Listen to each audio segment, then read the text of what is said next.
네, 여러분의 저녁 파트너 김종석입니다. 민주당 이재명 후보가 선거 전날에요. 본인의 공직선거법 위반 유죄 취지 파기환송에 대해서 대법원 쪽에서 오는 소통들에 의하면 원래 빨리 깔끔하게 기각해주자였다고 했었는데 그게 결과가 바뀌어 황당했다는 취지로 말을 했습니다. 국민의힘은 오늘 이재명 후보를 겨냥해 대법원과 내통했다 총공세를 폈습니다. 이 소식을 준비했습니다. 예, 그리고 오늘도 여러분의 댓글 기다립니다. 뉴스타팬 유튜브 생방송에 의미 있는 댓글 남기시면 저희가 소개도 하고 질문도 받아보겠습니다. 멀리 가지 마십시오. 1분 뒤에 바로 돌아옵니다.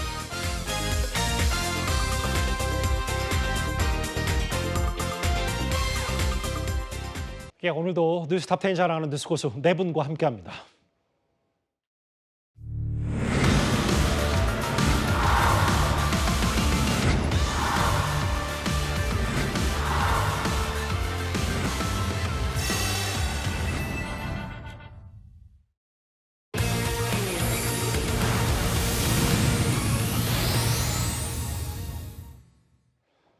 예, 어느덧 6월이 왔습니다.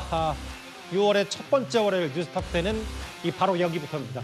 선거 전날입니다. 막판, 대선 막판엔요. 각 당이 어쩔 수 없이 지지층 결집이 최우선일 수밖에 없을 겁니다. 오늘 국민의힘의 총공세, 바로 공격 포인트는 이거였습니다. 짐 로저스, 미국인 사업가이자 세계 3대 투자자라 꼽히는 짐 로저스가 공개적으로 이재명 후보를 지지했다는 진실 공방이 주말 새 꽤 이어졌었거든요. 그런데 이게 어느 정도 결론이 난 것 같습니다. 세계 3대 투자자죠. 미국 출신의 짐 로저스 회장 다들 아실 겁니다. 이재명 후보가 당선되길 바란다라는 지지선언 문안을 받게 되었습니다. 제가 짐 로저스 회장이 보내온 원문, 영문 말고 국문을 낭독하도록 하겠습니다. 모든 한국인들이 이재명 후보의 대담한 비전을 지지해 주길 바랍니다. 지금은 이재명입니다. 국제 투자자 퀀텀 펀드 공동 설립자 짐 로저스.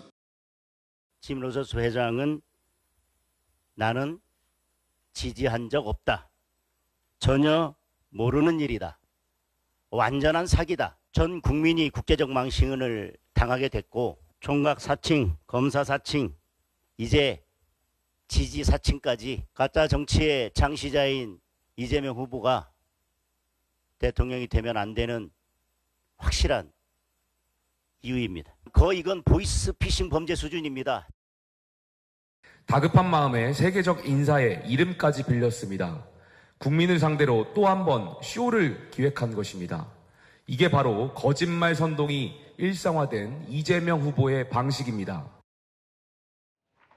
경제 쪽을 그리 잘 모르시는 분도 짐 로저스라는 이름은 한 번쯤은 들어보셨을 것 같습니다. 세계적인 투자자 짐 로저스.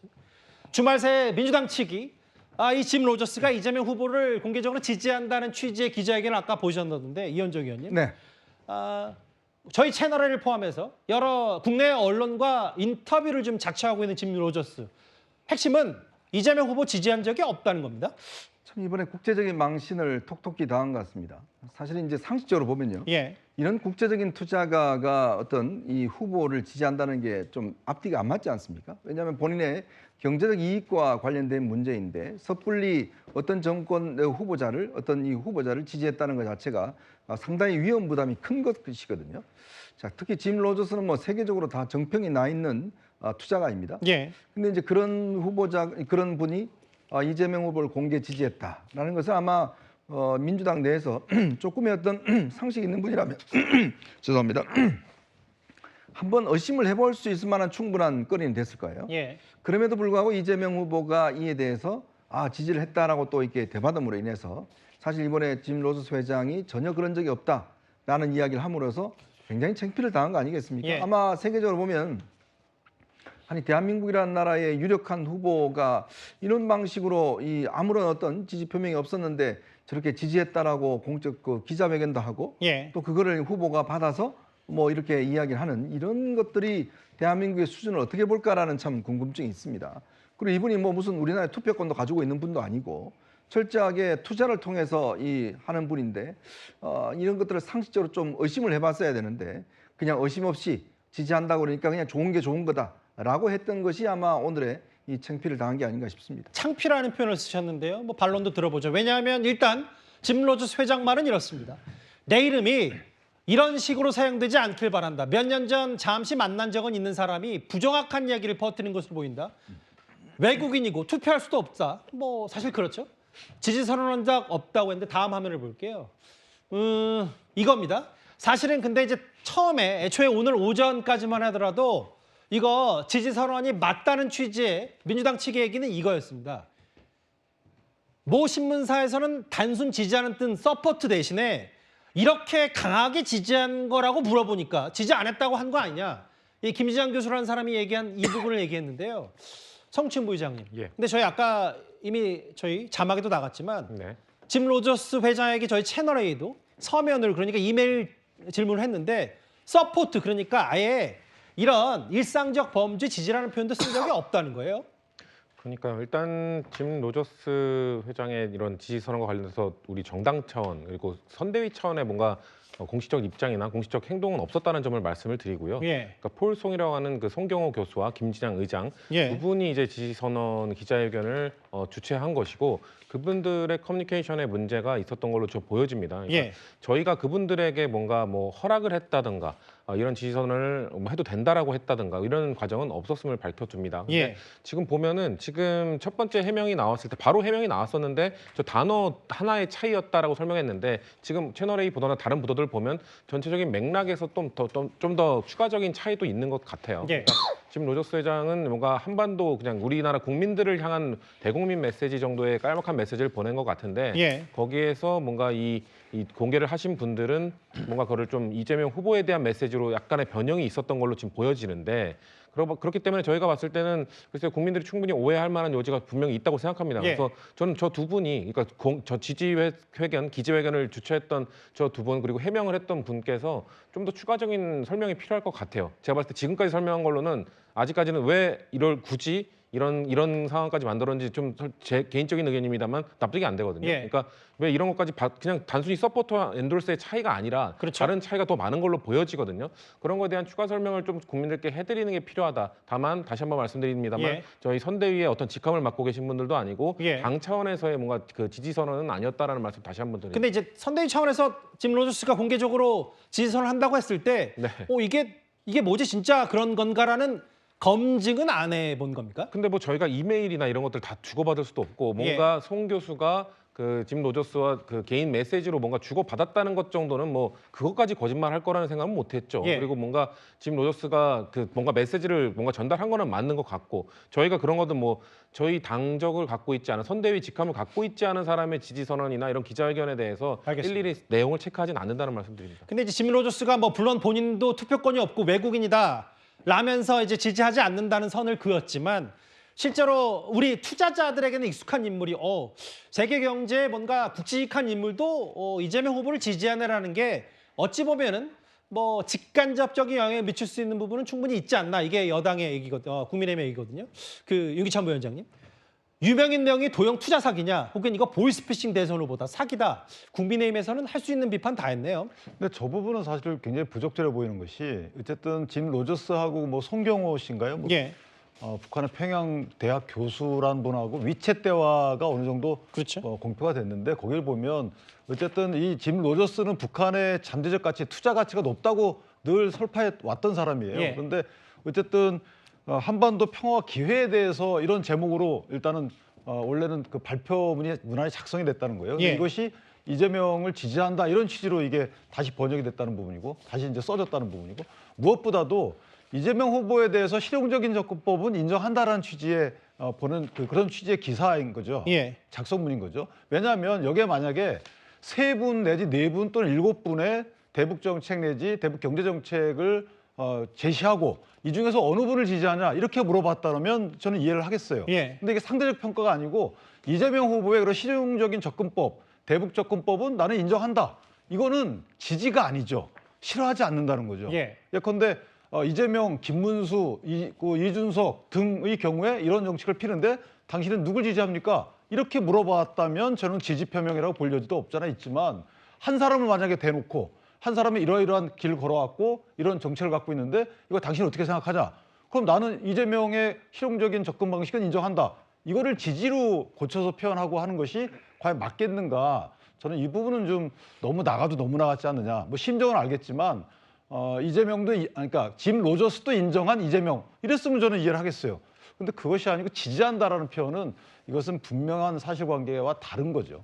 일부 보도를 인용해서 저희가 좀 보면 이거예요. 그러니까 짐 로저스의 메시지는 한반도 평화와 기회에 대하여. 그런데 실제 민주당 측이 배포한 지지선언문에는 한국의 평화 번영을 위한 이재명 후보 지지선언. 다음 화면도 보겠습니다.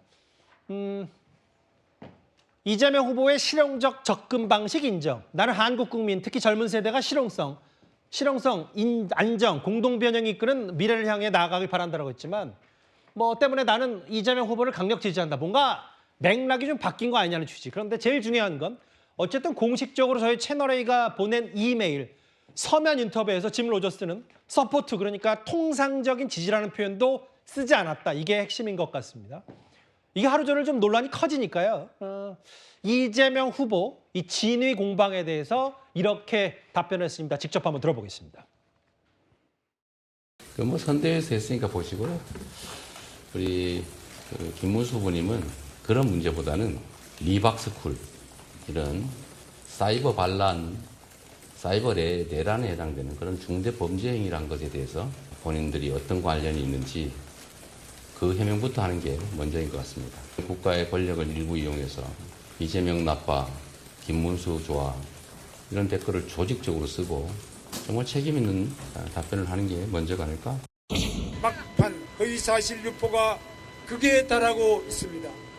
댓글 조작의 원조 드루킹 세력이 듣도 보도 못한 듣보잡 리박스쿨로 저를 엮고 김대엽 병풍 생태탕 김만배 신앙님 가짜 인터뷰 등을 떠올리게 하는 마약 중독 같은 선거 공작을 펼치고 짐 로저스의 가짜 지지선언이란 희대의 글로벌 허위사실 유포 사기극까지 연출하고 있습니다.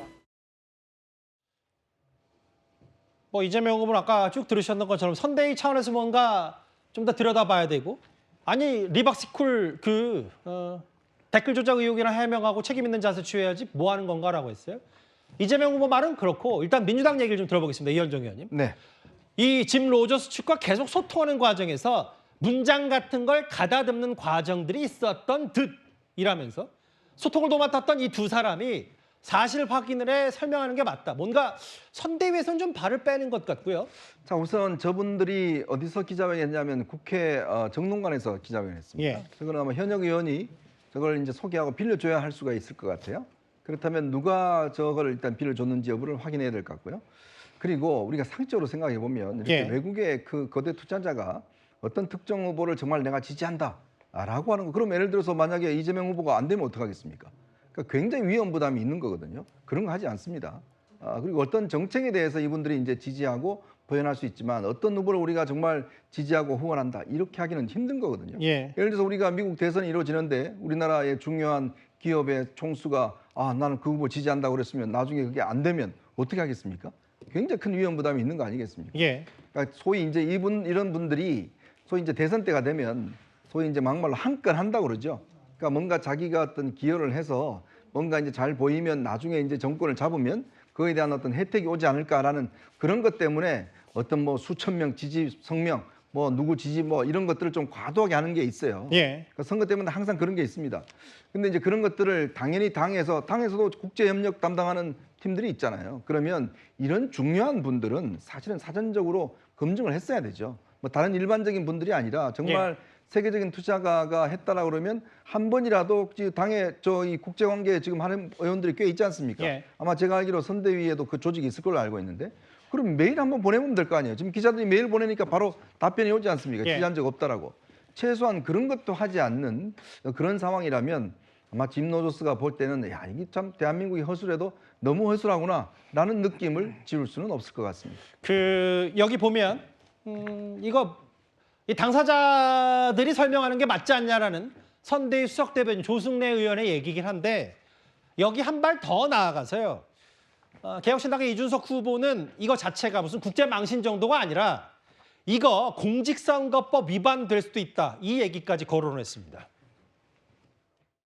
짐 로저스 회장과 관련해서 이재명 후보 측에서 전혀 확인되지 않은 내용을 바탕으로 지지 선언을 공표했던 것은 당연히 이것은 공직선거법 위반일 뿐만 아니라 매우 이재명 후보의 위신이 추락하는 그런 해프닝이다. 이재명 후보가 함께 일하시는 브로커분들은 매우 일의 정확성이 낮고 수준이 낮은 것 같습니다.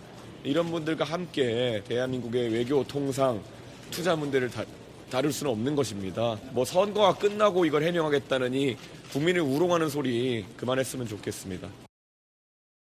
확인되지 않은 걸 지지선언 공표했기 때문에 공직선거법 위반될 수 있다는 게 이준석 후보의 주장인데 잠시만요. 지난달 30일 그러니까 며칠 전에 이재명 후보가 썼던 저 SNS 그러는 동안 짐 로저스의 지지선언을 들었습니다. 그는 평화에 투자하고 미래에 투자하고 그래서 대한민국에 투자한다고 말했습니다. 그 강성필 부위원장님. 네. 물론 저 SNS를 이재명 후보가 직접 관리할 수는 없죠. 지금 워낙 바쁘니까. 네. 근데 이제 저 얘기가 어찌 됐건 보기에 따라서 이재명 후보의 본인 공식 SNS로 나갔기 때문에 네. 어쨌든 이재명 후보도 조금 더 책임 있는 답변을 해야 되지 않냐. 이게 국민의힘의 비판이거든요. 국민의힘에서는 충분히 그럴 수가 있죠. 근데 저는 이 전에 나왔던 그 이준석 후보의 발언, 예. 공직선거법 얘기하시던데 얼마 전에요. 이준석 후보가 예. 본인이 첫 이공계 대통령이 되고 싶다 이렇게 만들어달라 이렇게 얘기했거든요. 예. 그럼 이것도 공직선거법 위반이에요. 아니 박근혜 전 대통령 서강대학교 전자공학과 7공학과 아닙니까? 전자공학과가 문과예요? 이과지? 이것도 그럼 허위사실로 고발하면 되겠네요. 예. 그렇기 때문에 본인 일이나 좀 잘 처리하시라고 말씀드리고 싶고 이재명 후보와 관련해가지고 이 페이스북에 있었던 건 사실 좀 민망합니다. 예. 그러니까 이것은 캠프에서 잘 처리를 했었어야 됐고 예. 저희도 외신 대변인이 있으니까 지금 한간에 지적되는 것처럼 이 부분은 조금 저희가 확인을 더 했었어야 됐는데 예. 어쨌든 저희 공보단의 공식적인 입장은 저희 민주당의 구성원이 아니기 때문에 사실 우리 민주당에서 여기에 대해서 해명할 이유가 없고 예. 또 우리가 해명해 줄 것도 없고 정정할 것도 없다. 그래서 저는 여기 짐 로저스와 관련해서 소통을 하셨던 분들이 예. 좀 더 책임 있는 해명을 하고 그 이후에 민주당이 좀 필요하다면 또 저희도 해명을 하는 것이 맞다. 그렇게 생각합니다. 그 이준석 후보 말을 바로 맞받아주셨어요. 여기 보면 함께하는 브로커들이 정확성 수준이 낮고 이거 공직선거법 위반이다. 아까 윤기찬 부위원장님. 강성필 부위원장 말씀은 아니 그럼 이준석 후보가 종종 팩트 틀린 것도 다 공직선거법 위반이냐. 이거 아니다라고 했는데 어떻게 받아들이세요? 근데 약간 좀 저는 조금 생각이 다른 게 어쨌든 이준석 후보가 얘기한 부분은 예. 이게 일반적인 그러니까 사실관계가 다른 내용을 본인이 얘기했다 이런 취지보다는 저희가 공직선거법 250조 1항에 분명히 나와 있거든요. 특정 단체 또는 특정인으로부터 지지 여부에 대해서 허위 사실을 공표한 경우에는 공직선거법 위반 여부가 돼요. 그래서 일단 구성 요건에 해당하는데 문제는 이제 이재명 후보가 저 게시글을 하면서 허위 인식이 있었는지 여부가 이제 다툼의 대상이 될 뿐이지 실제 구성 요건에 해당한 가능성은 있다. 그래서 예를 들면 이재명 후보가 몰랐다 이렇게 항변해서 될 일만큼은 아니고요. 예를 들면 본인이 이 사실관계를 알아보기 위해서 최선을 다했다. 예. 어느 정도 일반적으로 요구되는 정도의 사실 확인 과정을 거쳤다. 뭐 이런 것들을 이제 이재명 후보가 나중에 소명을 하셔야 되겠죠. 예. 아마 고소고발이 이루어진 것 같은데 어쨌든 수사기관에서 이재명 후보의 소명에 대한 이제 판단의 여지가 남은 거죠. 허위성 인식 여부에 대해. 나머지는 구성요건에 해당할 여지가 있습니다. 예. 아까 이제 김문수 후보랑 이재명 후보, 김문수 후보 둘 다 어쨌든 서로에게 겨루는 공격 포인트는 분명해요. 국민의힘은 지금 짐 로저스의 지지선언 해프닝, 지지한 적 없다는데 지지선언을 하면서 뭔가 유권자를 기만했다. 반면 민주당은 이겁니다. 댓글 조작 의혹. 국민의힘과 리박스쿨 그러니까 이승만, 박정희 두 전직 대통령의 성을 딴 이 단체. 국민의힘이 분명 리박스쿨의 배우 아니냐 이런 공세 오늘 민주당도 이어갔습니다. 극우단체 리박스쿨의 댓글 공작은 대선을 망치려는 명백한 선거 부정이자 사이버 내란입니다. 리박스쿨은 댓글로 나라를 구하는 자유손가락 군대를 만들어서 이재명 후보에 대한 허위, 비방 댓글을 다는 여론 조작을 조직적으로 자행했습니다. 최근 이재명 후보가 말했습니다. 댓글 조작은 반란 행위다. 드루킹 댓글 조작으로 유죄 판결을 받은 김경수 전 지사를 지금 이 순간 총괄선대위원장 자리에 앉혀놓고 조작의 원조가 갑자기 상대 당에 조작 프레임을 덮어 씌우려고 합니다. 왜 그러겠습니까? 답은 분명합니다. 이재명 후보 아들의 범죄를 덮기 위해서입니다. 서로 네거티브하면서 뭐 누가 덥네 마네 뭐 이런 얘기를 좀 하는 것 같은데 성춘 부장님 일단 오늘 이재명 후보의 여러 말 중에 그 아까 질문도 사실 그거거든요. 짐 로저스의 지지선은 거짓말 아니었냐라고 했더니 이거 댓글 조작 의혹, 리박스쿨 관련 의혹은 사이버 내란이라고 이재명 후보가 직접 규정을 했어요? 그렇죠. 이 댓글을 통해서 그냥 일반적으로 지지자들이 자신의 아이디로 댓글을 다는 게 아니라 수십 개의 아이디를 사실상 명의 도용이겠죠. 그런 것들을 제공받아서 댓글을 달고 그 조건으로 그 대가로서 뭔가 이 늘봄 교실의 강사로 활동할 수 있는 자격증을 부여받고 이런 것들을 했다면 명백한 불법 행위입니다. 지금 국민의힘 일부에서는 지금 드루킹 사건에서는 특정 프로그램을 돌렸기 때문에 위법인 것이지 국민들이 모여가지고 댓글 다는 게 뭐가 문제냐라고 주장을 하고 있거든요. 근데 이 댓글 다는 지금 아까 방금 말씀드린 것처럼 명의 도용 문제도 있고요. 대가성의 문제도 있기 때문에 철저히 수사를 해야 되는 부분입니다. 그리고 김용태 비대위원장은 본인은 연관이 없다고 생각할지 모르겠습니다만 지금 제가 봤을 때 김문수 후보가 지금 국민의힘을 떠나 있던 시기가 꽤 길거든요. 그 정강훈 씨와 자유통일당을 만들고 자유통일당 초대 당대표까지 했습니다. 극우 정당에 몸담았을 때 아마도 이런 극우 단체와 연관이 되었던 걸로 보입니다. 그렇기 때문에 이 리박스쿨이라는 단체의 대표가 김문수 후보와의 관계를 계속해서 강조하고 있고 과거에 그 리박스쿨 대표가 올렸던 뭔가 정치교육 프로그램에 김문수 후보가 강사로서 버젓이 그 포스터에 박혀 있습니다. 그리고 후원사에도 김문수 TV, 김문수 후보가 극우 활동을 할 때 운영하던 유튜브 채널도 떡하니 이름이 박혀 있습니다. 이런 걸로 봤을 때 이 관계성을 부인할 수 있을까요? 그리고 리박스쿨 안에는 정강훈 씨의 며느리가 강사로 활동하고 있다는 얘기도 있고 그리고 리박스쿨과 같은 이름에서부터 뭔가 리승만 대통령, 박정희 대통령을 추앙하는 이런 단체가 그 초등학생들의 방과후 교실에 강사로서 활동할 수 있는 자격증을 부여할 수 있는 권한을 받는다? 이것은 교육부 내지는 국회 교육위 소속들 의원들의 입김이 작용한 것 아니냐는 의구심을 지울 수가 없죠. 왜냐하면 이 대표가 이 리박스쿨의 대표가 심지어 윤석열 정부의 교육부에서 교육정책 자문위원까지 활동을 했습니다. 이런 그 일반의 사정들을 봤을 때 과연 이 리박스쿨이 국민의힘, 윤석열 정부와 아예 무관한 단체이냐. 제가 지금 설명드린 것만 해도 너무 많은 증거들이 있기 때문에 이거에 대해서 좀 명명백백 있게 밝히라고 지금 요구하고 있는 겁니다. 근데 이제 이현정 의원님 이런 부분이 있어요. 이것도 항상 아까 짐 로저스 지지선언과 마찬가지로 정치 공세와 사실관계 진위업은 좀 명확히 구분해야 될 게 이제 국민의힘에서는 아니 댓글 조작의 원조는 과거 드루킹 아니냐 혹은 해당 매체는 과거 지난 대선 때도 뭔가 선거 전 뭐 신앙리시 관련 의혹으로 뭔가 선거에 개입하려는 의도가 있다. 두 가지를 공세를 하고 있는데 이제 일단 그럼에도 이 관련해서 좀 더 들여다볼 필요는 있는 겁니까? 옛날 드루킹 같은 경우도 보면 그분들이 어떤 공부 모임이었어요. 뭐 경제, 사회 뭐 이런 공부하는 모임이었는데 문제는 이제 그 속에서 이제 이걸 프로그램을 돌려서 댓글 공작을 했기 때문에 이제 그게 문제가 되는 것이거든요. 이번 같은 경우 좀 더 구분을 해야 될 것 같습니다.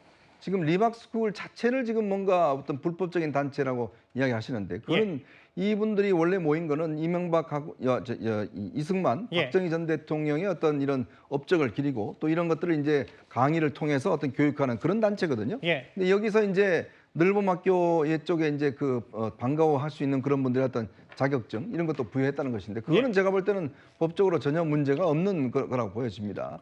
자, 그런데 문제는 이제 여기 가 있는 분들을 예를 들어서 어떤 댓글에 대해서 이런 댓글을 다르라고 하고 그 대가로 사실은 늘봄학교 어떤 교사직을 줬다. 이렇게 되면 이제 법적으로 문제가 될 수가 있겠죠. 그러니까 지금까지 밝혀진 거는 일단 그 뉴스타파라는 그 이제 매체에서 이제 기자가 들어가서 직접 해보니까 이제 이런 댓글을 달라고 그러더라라고 이야기를 한 거 아니겠습니까? 근데 이제 모르겠습니다. 이게 한 뭐 100명, 200명 정도 되는 걸로 보여지는데 이분들이 혼자서 이렇게 댓글 달아서 그게 뭐 썩 영향력을 미칠 수 있는 것인가 과연 또 그런 생각도 들어요. 그러니까 이런 것들을 좀 달아주셨으면 좋겠다라는 뜻과 아니면 정말 조직적으로 이런 것들을 구체적으로 달았는지 그리고 그 숫자가 예전에 같으면 뭐 어마어마했지 않습니까? 근데 그 어느 정도 숫자인지 자, 이런 것들을 살펴봐야 될 것이고요. 그리고 여기에 강사로 이제 그 김문수 후보나 이런 분들이 갔다는 거 저는 이거는 전혀 뭐 문제가 될 건 없다고 봅니다. 왜냐하면 거기 어떤 그 강사로서 어떤 교육이나 이런 걸 담당했기 때문에 이런 것들을 좀 구분해서 우리가 좀 접근해야 될 것 같습니다. 그러니까 이제 자격증 교육 시켜주겠다고 사람 모아서 댓글 공작하는 법 가르쳤다. 이게 이제 민주당의 얘기인데요. 강성필 부위원장님 오늘 보니까 경찰 수사도 본격화됐고 보니까 교육부도 전수조사를 시작했어요. 그러니까 이제 저는 그렇습니다. 사건이 일어나면 보통 경찰도 그렇잖아요. 예. 용의자를 누구로 지목합니까? 둘 중 하나예요. 원한 관계가 있든지 아니면 이 사건으로 인해서 혜택을 보는 사람이 누구인지. 그러면 이번 댓글 사건으로 인해서 혜택을 보는 사람이 이재명 후보입니까? 이준석 후보입니까? 당연히 김문수 후보 아니겠습니까? 그러면 이 김문수 후보와 리벅스쿨이 관계가 없으면 다행인데 관계가 있어 보이잖아요. 같이 가서 영상도 찍고 또 기독자유통일당과 함께 연관 있는 사람들이 또 출마도 하고 그리고 자꾸 이제 국민의힘에서는 뭐 민주당이 진 로저스와 관련해서 뭐 지지선언 하는 거에 대해서 뭐 기자회견장도 빌려준 것만 가지고도 연관이 있다고 하는데 권성동 원내대표, 김상훈 정책위 의장, 조정훈 교육위 간사가 같이 지지 기자회견을 했어요. 예. 그런데 어떻게 국민의힘과 그 관계가 없다고 말을 할 수가 있겠습니까? 그리고 이제 교육부와 관련해 가지고도 사실 이 어떤 자격증을 매개체로 사람들을 모집을 했는데 그 사람들에 대해 이 자격증을 또 매개로 또 이 댓글을 다는 것을 지령을 내렸다고 하면 이것은 그야말로 큰 어떤 형사 사건에 휘말릴 수 있다고 보고 있기 때문에 이것은 뭐 하루 이틀 새 바로 밝혀질 건 아니지만 대선 이후에 조금 밝혀져야 될 일이 있다 그렇게 생각합니다. 짐 로저스의 지지 선언은 사기다, 국제 망신이다. 댓글 조작 의혹이 더 크다. 전선이 선거 전날 6월 2일까지 팽팽하죠. 그런데 이재명 후보가 오늘 아침에 김어준 씨 유튜브 방송에 직접 출연을 했습니다. 최근 지난 주말까지도 이준석 후보와 여러 공방이 있었던 본인의 아들 논란에 대해서 이렇게 직접 언급했습니다. 한번 들어보겠습니다. 이재명 후보와 그 장남에 대해서 증여세 포탈 등 혐의로 대검찰청에 형사 고발합니다. 장남은 전 재산이 390만 원에 불과하고 고정 수익이 없습니다. 그럼에도 불구하고 고가 예식장에서 호화 결혼식을 하고 2억 3,200만 원의 거액 규모의 도박을 했습니다. 단 하루에만 1,155만 원이 입금될 정도로 굉장히 큰 규모의 도박이었습니다. 1,155만 원은 평범한 청년의 몇 개월치 월급입니다. 취직하면 언론들이 쫓아다녀가지고 가짜 보도를 해가지고 저번에 무슨 화천대유에 취직했다 이런 엉터리 보도해가지고 바로 잘렸죠. 딴 회사인데 얼마 전에는 영 먹고 살기 어려워서 어디 저 시골 가가지고 교습소 알바를 했어요. 거기를 쫓아가가지고 불법 취업을 했다고. 교습소 주인이 불법을 했겠지. 알바한 사람이 뭐 불법을 합니까? 그 기사를 쓰는 바람에 또 잘렸어요. 전반적인 취지는 성치훈 부장님, 예. 이재명 후보의 아들이 거짓 보도, 가짜 보도 때문에 잘 다니던 회사들 다 계속 잘려나갔다 이 얘기를 하고 싶은 것 같아요. 그러니까 잘 다니던 회사 이런 거라기보다는 취업하는데 좀 어려움이 있고 마지막에 또 교습소 관련 것도 어떻게 보면 거기가 번듯한 직장은 아니잖아요. 예. 그러니까 어렵게 한번 돈을 벌려고 한 건데 거기서도 잘리고 이런 것들을 이야기하는 거고 그리고 너무 과도한 보도들 지금 전 주진우 의원이 저 말하는 영상을 보면 주진우 의원은 이 내부 그 자료를 보고 충분히 사항을 파악하셨을 것이거든요. 예. 그러니까 뭐냐면 2억 3천만 원을 뭔가 도박에 쏟아부었다. 누가 들으면 마치 누군가로부터 아마도 부모로부터 2억 3천만 원이라는 거액을 전달받아서 그걸 전부 다 그냥 도박에 다 쓴 것처럼 국민의힘은 이제 불법 도박 자금 의혹이라고 그렇게 얘기하고 하고 있는 거잖아요. 근데 2억 3천만 원이라는 것은 그 아들이 불법 도박 잘못된 겁니다. 거기에 계속해서 입금한 입금액의 총액입니다. 총액. 예. 그러니까 몇 천만 원 갖고도 1,000만 원 넣었다가 몇 또 벌어서 뺐다가 다시 넣었다가 뺐다가 어떤 과정을 거쳐서 총 입금액이 2억 3천인지 알 수 없습니다. 그럼에도 불구하고 본인의 그냥 추측에 의해서 예단에 의해서 2억 3천만 원이라는 검은 돈이 있는 것처럼 의혹을 부풀리는 그런 걸로 인해서 뉴스들이 언론들이 그걸 받아쓰게 하는 저는 주진우 의원의 행태는 전 매우 부적절하다고 생각을 하고 예. 그러니까 악의적으로 지금 하고 있는 거죠. 그리고 저게 호화 결혼식의 규정은 뭐죠? 정의는 뭔 거죠? 예. 그리고 번듯한 직장을 못 다니는 사람은 부모가 결혼식을 좀 성대하게 차려줄 수는 없는 겁니까? 그런 것까지 지적을 하면서 뭔가 마치 엄청난 불법이 있는 것처럼 저렇게 몰아가는 듯한 기자회견과 내용은 저는 그 국회의원으로서 저렇게 부적절한 행위를 하는 것은 너무 과도한 정치 공세라고 생각합니다. 윤기찬 부위원장, 여기 보면 이재명 후보가 직접 얘기한 거 만약에 이건 가로 안에 있으니까 불법 영업을 했다면 교습소 주인이 집에 아르바이트한 이 아들이 불법이냐라고 했는데 다음 화면을 볼게요. 취직할 때마다 곤욕을 치르는 건 별개고 국민의힘이 얘기하는 건 아니 고정 수입도 없는데 이 거액 도박 이 출처는 구세청이든 뭐든 분명히 검찰이든 뭐든 밝혀야 된다는 게 국민의힘의 입장이고요.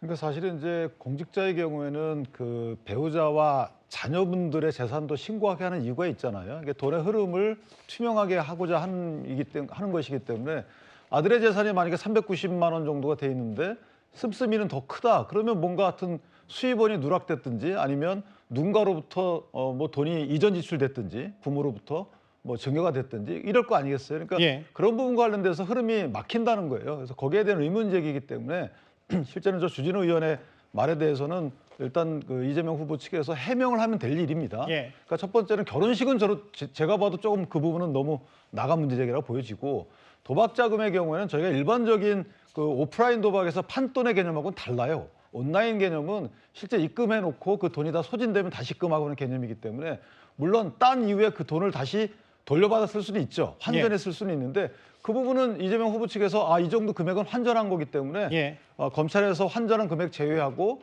입금된 금액만 한 겁니다라고 국민께 해명하면 될 일입니다. 근데 그 아직 해명이 안 나오기 때문에 실제 707에 걸친 2억 여원의 도박금이라고 저희가 추정할 수밖에 없는 거고요. 알겠습니다. 그 이상의 그다음에 이제 교습소 관련 부분도 실제 이재명 후보의 아들을 대상으로 취재를 하지 않았을 수도 있잖아요. 해당 교습소 관련돼서 학원 교습소 관한 법률에 따라서 신고 안 하면 원래는 하면 안 되는 거거든요. 예. 그런데 그 해당 교습소를 취재하다가 아들이 발각됐을 수도 있는 건데 마치 이제 아들을 따라다니면서 취재한 것처럼 아직까지 그렇게 말씀하시는데 어느 것이 확실한 사실관계인지 모르겠어요. 그러나 어쨌든 언론이 만약에 부정확한 보도를 했다 그러면 몰라도 사실과 다른 보도가 아니잖아요. 그렇다면 예. 저렇게 유감 표명할 일은 아니지 않겠는가라는 생각을 합니다. 이게 아마 이재명 후보로서도 상대인 국민의힘이 아예 가족비리 진상조사단까지 꾸리면서 김원주 유튜브에 나가서 여러 가지 설명을 좀 하고 싶었던 것 같아요.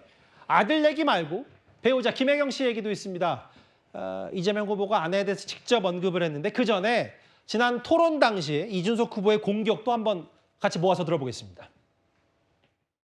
법인카드 사적 유용 혐의에 대해서 재판 공소장을 보니까 2019년부터 2021년 10월까지 259번 과일을 사주셨는데 2,791만 원어치 드셨어요.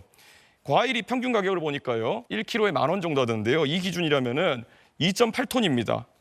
혹시 집에 뭐 코끼리 같은 거 키우십니까? 대답할까요? 예. 네. 그래서 엉터리라는 거예요. 근데 죄 없는 자녀들, 자식들, 아내, 특히 아내 정말 그 저 믿고 아무것도 없이 저 때문에 이렇게 이끌려 들어왔는데 부부 중에 하나, 가족 중에 하나 이렇게 하는데 조국 교수 같은 경우는 사거리 그냥 도륙을 해버렸잖아요. 물론 뭐 이준석 후보가 지난 대선 TV 토론 때 비판했던 저 얘기는 지금 뭐 김혜경 씨가 물론 항소심에서도 유죄 벌금 150만 원 받았으니까 10만 4천 원가는 별개로 검찰이 주장하고 있는 뭐 법인카드 뭐 몇천만 원 썼다 이 주장을 얘기하는 거거든요. 이현정 의원. 네. 아내가 남 믿고 아무것도 없이 나 때문에 이렇게 이끌려 들어왔다라는 이재명 후보의 얘기를 어떻게 들으셨어요? 그냥 보통 어떤 평범한 분들 같은 경우는 어떤 이런 문제가 닥쳐지면 나는 아무 잘못 없는데 왜 이러냐라고 할 수는 있을 겁니다. 제가 옛날에 뭐 경찰 이렇게 취재하고 검찰 취재할 때 보면 거기에 들어와 있는 분들 중에서 죄가 있다라고 한 분들은 한 분도 안 계셨어요. 예. 다 이제 없다, 아무 죄도 없다고 그러는데 다들 나중에 재판하고 하면 다 죄가 있거든요. 근데 더군다나 이재명 후보는 성남시장과 경기도지사, 국회의원 그리고 대통령이 되시고자 하는 분입니다. 그러면 본인의 어떤 가족과 이런 문제에 대해서는 그만큼 철저하게 어떤 감시받고 어쩌면 검증될 수밖에 없다는 건 누구나 잘 알 겁니다. 자, 그러면 좀 더 사안에 대해서 좀 더 객관적으로 보셔야 되는 게 아닌가 싶어요. 근데 내 가족 아무도 문제 없는데 왜 나 가족 그러느냐라고 하지만, 근데 아무 문제 없는 이 부인을 지금 법원이 2심까지 150만 원 선고했겠습니까? 그리고 조국 전 장관 도륙당했다 이야기를 했는데 그런 분이 지금 부인도 한 4년 살았죠? 본인도 지금 2년 살고 있지 않습니까? 아무 죄도 없는데 살까요? 우리나라 법원이? 그냥 아무 죄도 없는데 그렇게 살릴까요? 그러니까 정말 국가의 지도자가 되겠다고 한 분입니다. 그러면 자기 문제에 대해서 좀 더 엄격하게 보셔야죠. 아니 본인의 아들이나 지금 본인의 부인이나 당연히 혐의가 있어서 지금 일단 이 벌금이 나온 거 아니겠습니까? 그거를 나 때문에 하고 아무 죄도 없는 사람을 한다라고 이야기하시면 그러면 앞으로 누군가 다 그렇게 주장하면 어떻게 하실 건가요? 그러면 공직에 안 있으면 됩니다. 공직에 계시겠다 그러면 그만큼 자신과 가족에 대해서 철저해야 되고 사안에 대해서는 객관적으로 바라봐야죠. 무조건 자기 편이라고 도륙당했다, 아무 죄도 없는데 한다. 그렇게 이야기하면 안 되시는 거 아닙니까? 그러니까 저 취지가 아마 집에 코끼리라도 키우냐라는 이준석 후보의 공격에 그래서 이게 엉터리 조작 기소라는 거다. 가족들이 지금 아버지가 남편이자 아빠인 내가 정치권으로 끌어들이기 위한 장본이다. 뭐 이런 얘기를 좀 하고 있어요. 뭐 이재명 후보로서는 그런 마음이겠죠. 근데 이제 뭐 과일 2.8톤 구매, 그러면 물을 800톤 썼으면 용산에도 코끼리 있는 겁니까? 그러니까 이준석 후보가 저는 좀 균형감을 가지고 네. 뭐 김혜경 여사에 대해서도 비판할 수 있습니다. 그런 만큼 저는 김건희 여사에게도 그렇게 했었어야죠. 뭐 그거는 예를 들어서 이건대로 하면 되는 윤석열 거죠. 전 대통령이 김건희 여사에 대해서 뭐라고 했는지 아세요? 본인이 대통령이 되고 정치인이니까 아내가, 그러니까 박절하지 못하고 순진한 우리 아내가 공격당하고 악마화되고 있다, 이렇게 얘기를 해요. 그런데 김혜경 여사 같은 경우는 그런 논리로 따져본다면 이분이 뭐 6천만 원짜리 다이아몬드 목걸이를 받은 정황이 있습니까? 디올백, 샤넬백을 받은 정황이 있습니까? 주가 조작으로 모친과 함께 23억을 번 정황이 있습니까? 그런 거에 비교하면 사실 너무 미약하잖아요. 그럼에도 불구하고 이재명 후보도 김혜경 여사도 본인들에 대해서 죄송하다라고 밝힌 적이 있거든요. 그래서 저는 조금 균형감을 가지고 조금 비판을 했으면 좋겠고, 마지막으로 검찰이 그러면 김혜경 여사에 했던 것처럼 김건희 여사에게도 했습니까? 그 못했다는 거, 출장 조사 갔다는 거 다 알지 않습니까? 논평은 존중하되 순간순간 이제 다른 이슈를 끌어와서. 그래도 제가 끝까지 안 자르고 들은 이유는 뭐 균형감을 가지라는 취지는 공감하기 때문에 했는데 그 건은 그 건이고 저희가 해당 건마다 다 세분화해서 하니까요. 일단 어떤 취지는 말씀인지 알겠습니다. 막판 치열하죠. 거의 뭐 격앙됐다시피 한 이 막판의 여러 공방 얘기까지 상위권 주제로 2위, 3위 만나봤습니다. 그런데요. 이 김어준 씨 유튜브에 출연해서 이재명 후보가 한 말이 이게 다가 아닙니다. 저희 뉴스탑10이 오늘 뽑은 1위로 가보겠습니다.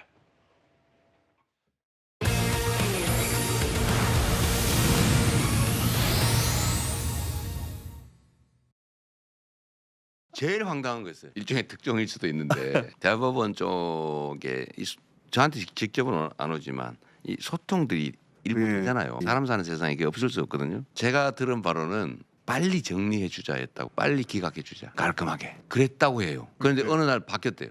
갑자기 그 과정은 뭐 말하기 그렇고 갑자기 바뀌어서 저는 선고한다 그래서 고맙구나 이런 생각했다니까요. 빨리 해주는구나. 더 웃기는 거는 기각은 금방 할 수 있어요.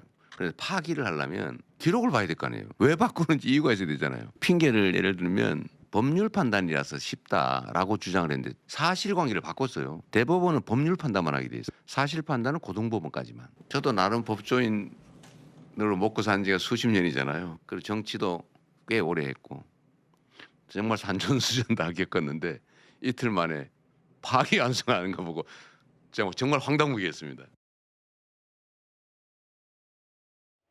쭉 들어보셨죠? 대선을 코앞에 뒀던 두고 대법원이 유죄 취지 파기환송, 정치권에 미치는 파장이 꽤 충격적이었는데 선거 전날 오늘 아침에 핵심 내용은 이겁니다. 이재명 후보가 한 말을 한번 쭉 제가 다시 볼게요. 직접은 아니지만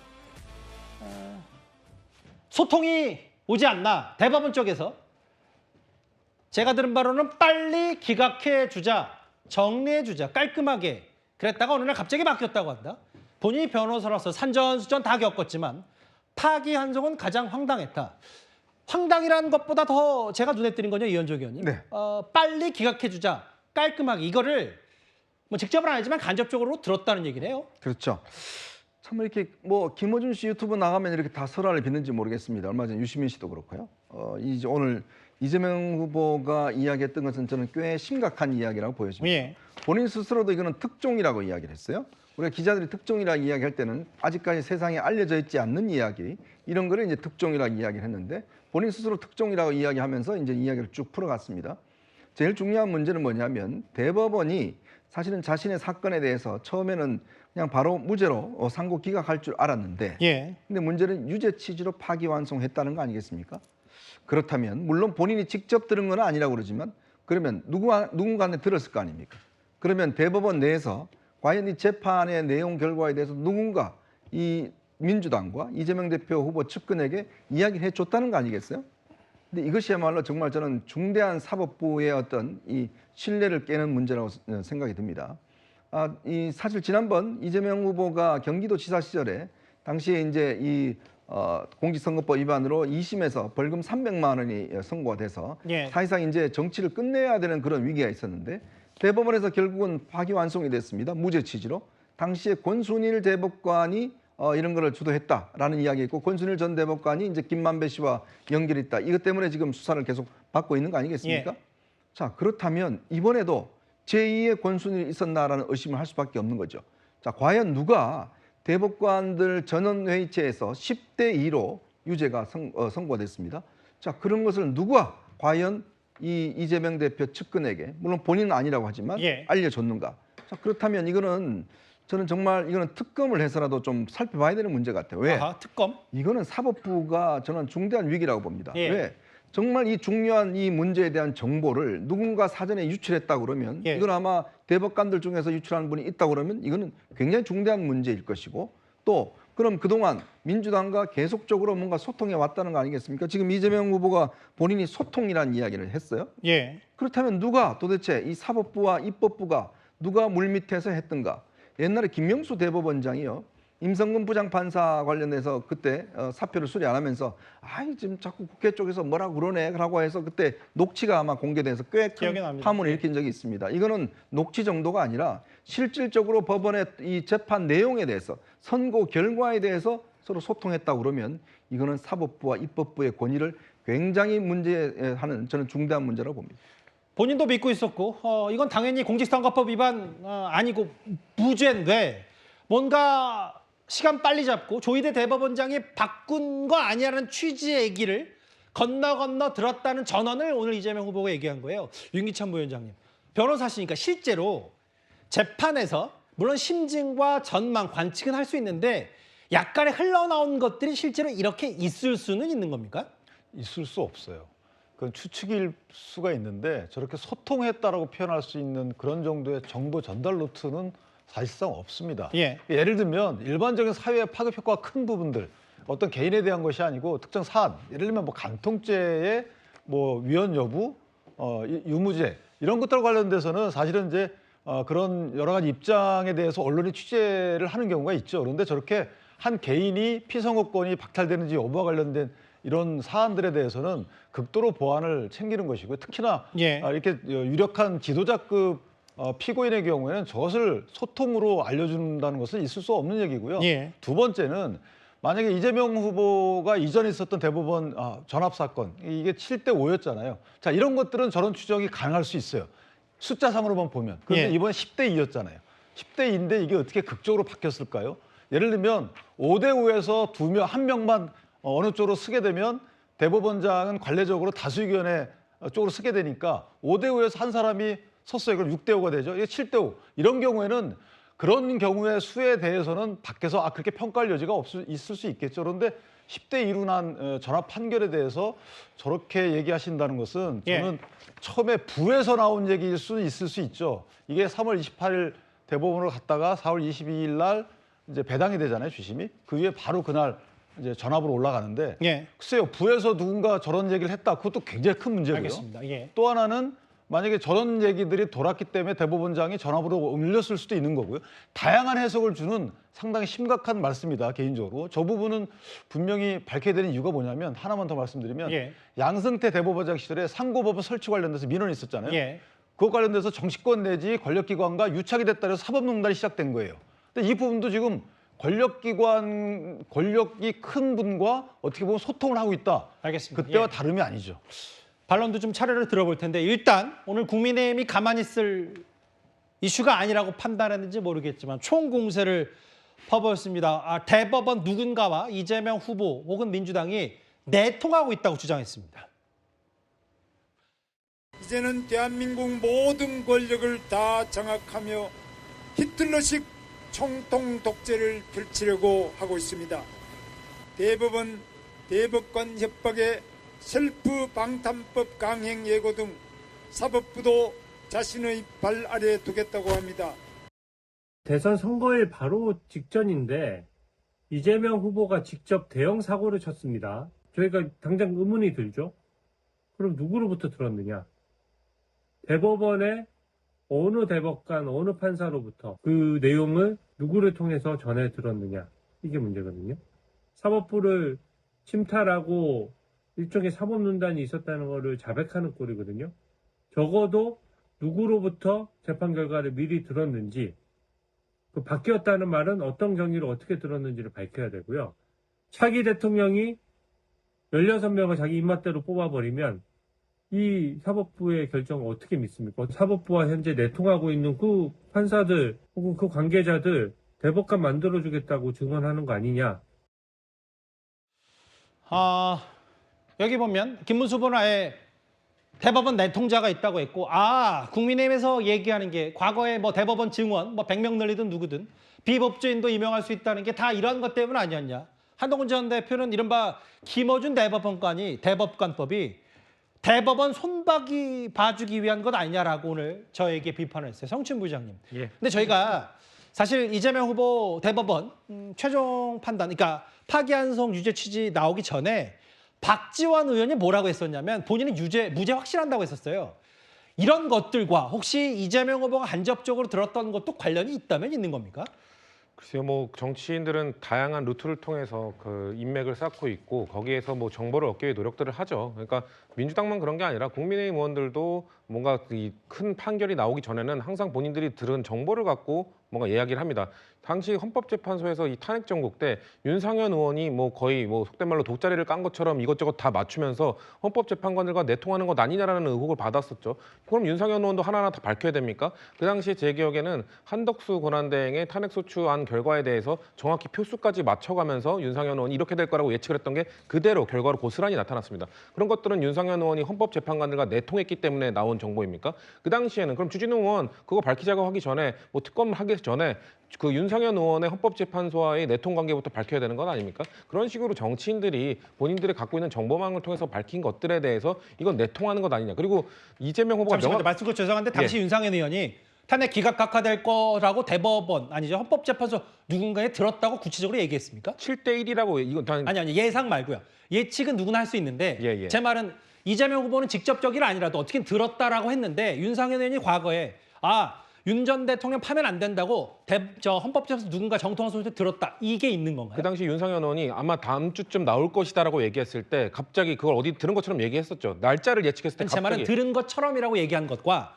이재명 후보는 어쨌든 본인이 지금 대법원 측과 소통했다는 거와는 윤상현 의원의 절대 비교는 안 되기 때문에 질문 드리는 거예요. 그러니까 제가 워딩을 찾아봐야겠지만 윤상현 의원이 저희가 들은 정보라고 분명히 말을 했었습니다. 들은 정보에 의하면 아마 모두가 예측하지 못하는 날짜에 이때 나올 거라고 했었고 실제 그 날짜에 뭔가 발표한다고 나왔었고 실제 본인이 예상한 7대1이었던가요? 그 표대로 나왔습니다. 그러니까 지금 소통이라는 단어를 쓰지는 않았던 걸로 알고 있습니다. 자기가 들은 정보라는 얘기를 했던 걸로 기억합니다. 그런 걸로 봤을 때 뭐 그렇게 이거 뭐 직접 비교가 뭐 지금 이재명 후보도 직접 소통한 건 아니다. 아마 건너 몇 달이 건너든지 알 수는 없는 거죠. 아마도 근데 이재명 후보의 방점은 뭐에 있냐면은 사실 자기가 들었던 거는 대법원 안에서도 지금 뭔가 빠르게 진행하려고 한다는 정보 정도는 셀 수가 있습니다. 근데 빠르게 진행한다고 했을 때는 지금 이재명 후보가 설명한 대로 이건 기각이라면 빨리 될 수 있다. 그렇기 때문에 아마도 기각적으로 예측을 하는 것 같다. 이렇게 예상을 할 수 있는 거죠. 이걸 뒤집기 위해서 사실관계도 바꿨기 때문에 이틀 만에 이거를 바로 뒤집는 결과를 내놓을 수는 없기 때문에 대법원 내부에서도 아마도 지금 뭔가 빠르게 발표를 하려고 한다. 빠르게 결론 내려고 한다. 정도의 정보를 얻을 수 있었겠죠. 그런 부분을 저는 지적하는 겁니다. 아예 국민의힘은 내통이라는 방점을 찍었고 이재명 후보 내용을 잘 봐라. 오늘 아침 김어준 씨 유튜브에 나간 내 인터뷰 내용. 조작 왜곡은 옳지 않다라는 얘기까지 썼습니다. 대법원 관련 얘기. 오늘 오후에는 이런 설명을 했습니다. 이재명 후보 말 직접 한번 들어보겠습니다. 우리 대변인께서 다 발표했죠. 이 소통이라는 단어 쓰는 거 이건 다 허위사실 공표로 법적 조치하라고. 팩트에 기반해서 논의하는 게 좋겠다는 생각이 듭니다. 대한민국 정치의 가장 심각한 문제죠. 조작, 왜곡 이런 것들은 정말 옳지 않다는 말씀을 드리고 그 내용 잘 보시면 좋을 것 같아요. 강성필 부위원장님. 허위 사실과 조작 왜곡은 가장 심각한 문제다라고 얘기를 했는데 이 얘기는 나는 건너 들은 건데 국민의힘이 마치 내가 내통하고 직접 들은 것처럼 했기 때문에 이것 또한 조작과 왜곡이다. 이게 이재명 후보의 주장인 것 같아요. 그러니까 이제 똑같은 팩트를 두고 국민의힘과 저하고는 좀 다른 해석인 것 같아요.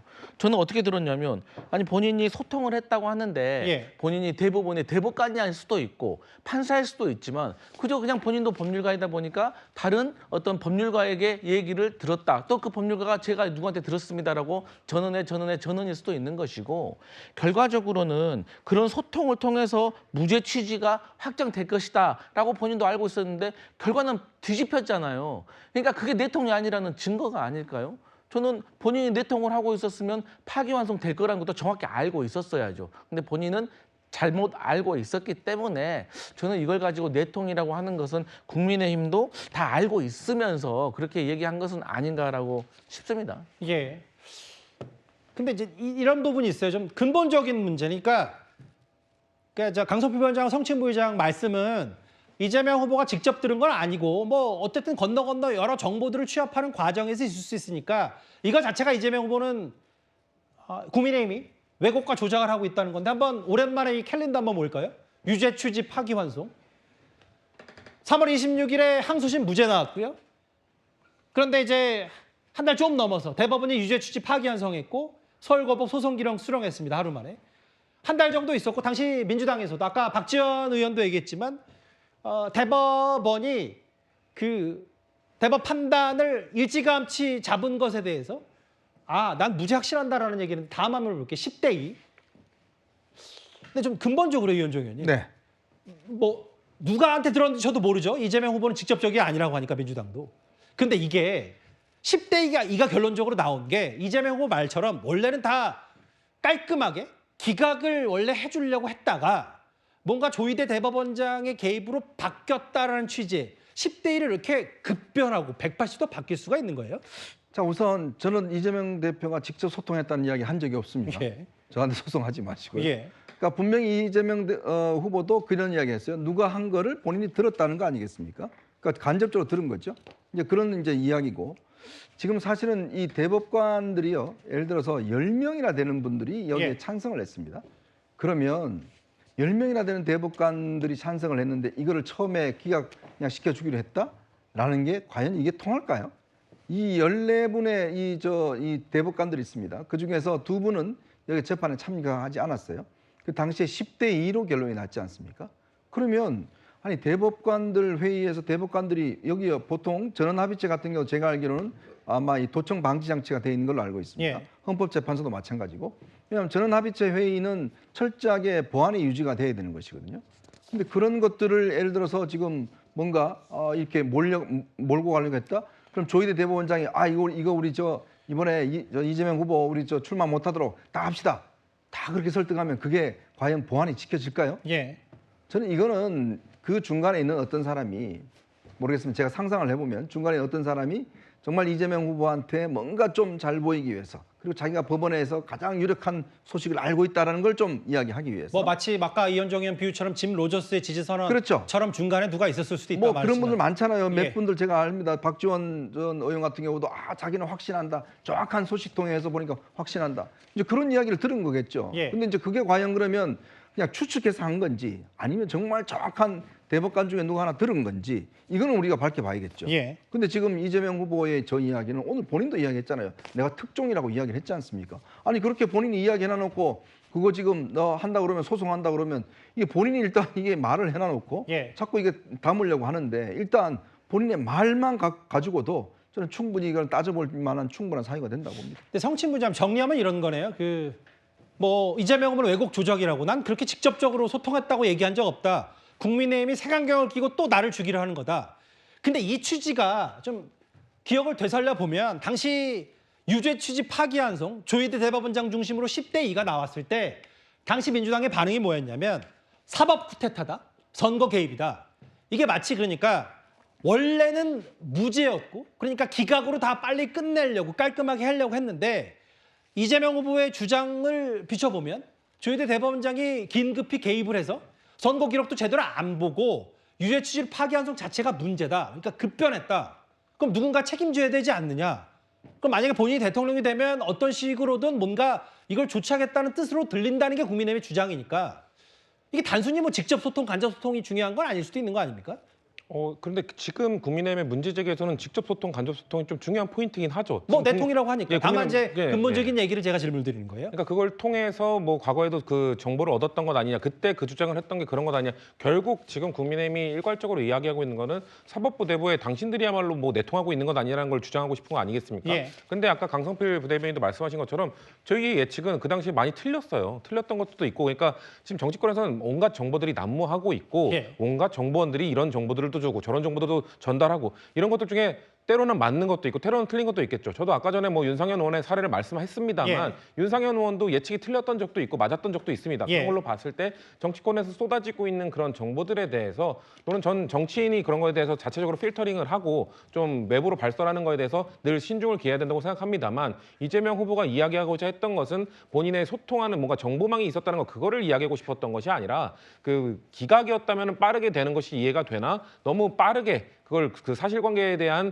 이런 뒤집는 결과임에도 불구하고 너무 빠른 기간에 있었기 때문에 여기에는 뭔가 조희대 대법원장의 개입이 있었던 것 아니냐라는 강력한 의구심이 있다라는 걸 그 포인트를 지적하고 싶었던 것이거든요. 예. 그렇기 때문에 그 포인트를 얘기하고 그 포인트에 대해서 뭔가 앞으로 뭔가 이거에 대해서 조치를 취해야 되지 않겠냐는 취지로 말한 거를 직접적으로 소통한 건 아니지만 그 소통 두 글자 때문에 지금 뭔가 이 공방이 이루어지고 있는 게 저는 과연 사실 이 공방으로 가버리면 서로 뱉었던 말들이 알겠습니다. 많기 때문에 무의미한 공방으로 이어질 거라고 생각합니다. 이것도 길지 않게 짚어봐야 될 게 뭐냐면요. 물론 뭐 누가 대통령이 될지는 모르죠. 내일 선거, 뭐 내일 한 자정쯤 전후로 아마 윤곽이 드러나겠지만 민주당이요. 6월 5일 그러니까 신임 대통령 취임 다음 날 본회의를 소집해서 각종 법안 처리를 검토하고 있는 것으로 전해졌습니다. 민주당이 대선 직후에 본회의를 열고 공직선거법 개정안이나 형사소송법 개정안 같은 것을 처리하겠다는 방침인 것 같은데 민주당은 참 오만합니다.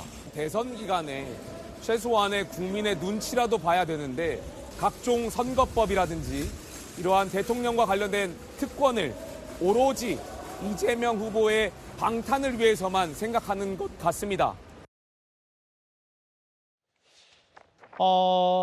이런 얘기가 있더라고요. 본회의를 민주당, 제1당의 민주당이 열겠다는데 내일이 3일, 그리고 4일 취임식, 그리고 5일 취임 다음 날에 본회의 소집을 요구해서 볼도로 통해 알려진 거로는 공직선거법, 형사소송법 혹은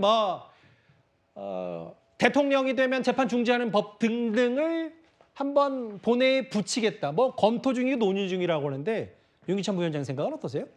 되게 속전속결이죠. 사실 대통령으로 어느 분이 취임할지 모르지만 만약에 이재명 후보가 당선 이후에 취임한다 그러면 실제 다음 내년에 이제 지방선거가 있기 때문에 혼란이 있을 만한 국민적 지탄이 있을 만한 법안들은 신속히 처리하려는 그 의도가 아닌가라는 생각이 드는 것이 임시국회 소집 요구를 하고 나서 그러니까 형소법에는 이제 재판 중단 관련된 조항을 넣는 것이고요. 그다음에 공선법 같은 경우에는 공직선거법 위반 허위사실 공표죄에서 행위 부분을 삭제한다는 거잖아요. 그렇게 되면 면소 판결이 되게 되는 거죠. 예. 또 하나 이제 특검 관련 법이 3개 법안이 있어요. 이 법안도 아마 통과시킬 가능성이 있는 것이고 그렇게 되면 바로 사정 국면으로 넘어가는 것이죠. 자, 이런 모든 부분과 관련돼서 그렇게 되면 이제 야권, 만약에 이재명 후보가 당선이 되면 국민의힘이 야당이 되는데 야권에서 정치적 문제 제기할 수 있는 동력이 사라지게 되는 것이죠. 내란 특검법의 경우에는 사실상의 야권의 상당수 국회의원이 이재명 후보께서 공언한 바와 같이 수사 대상이 될 가능성이 커요.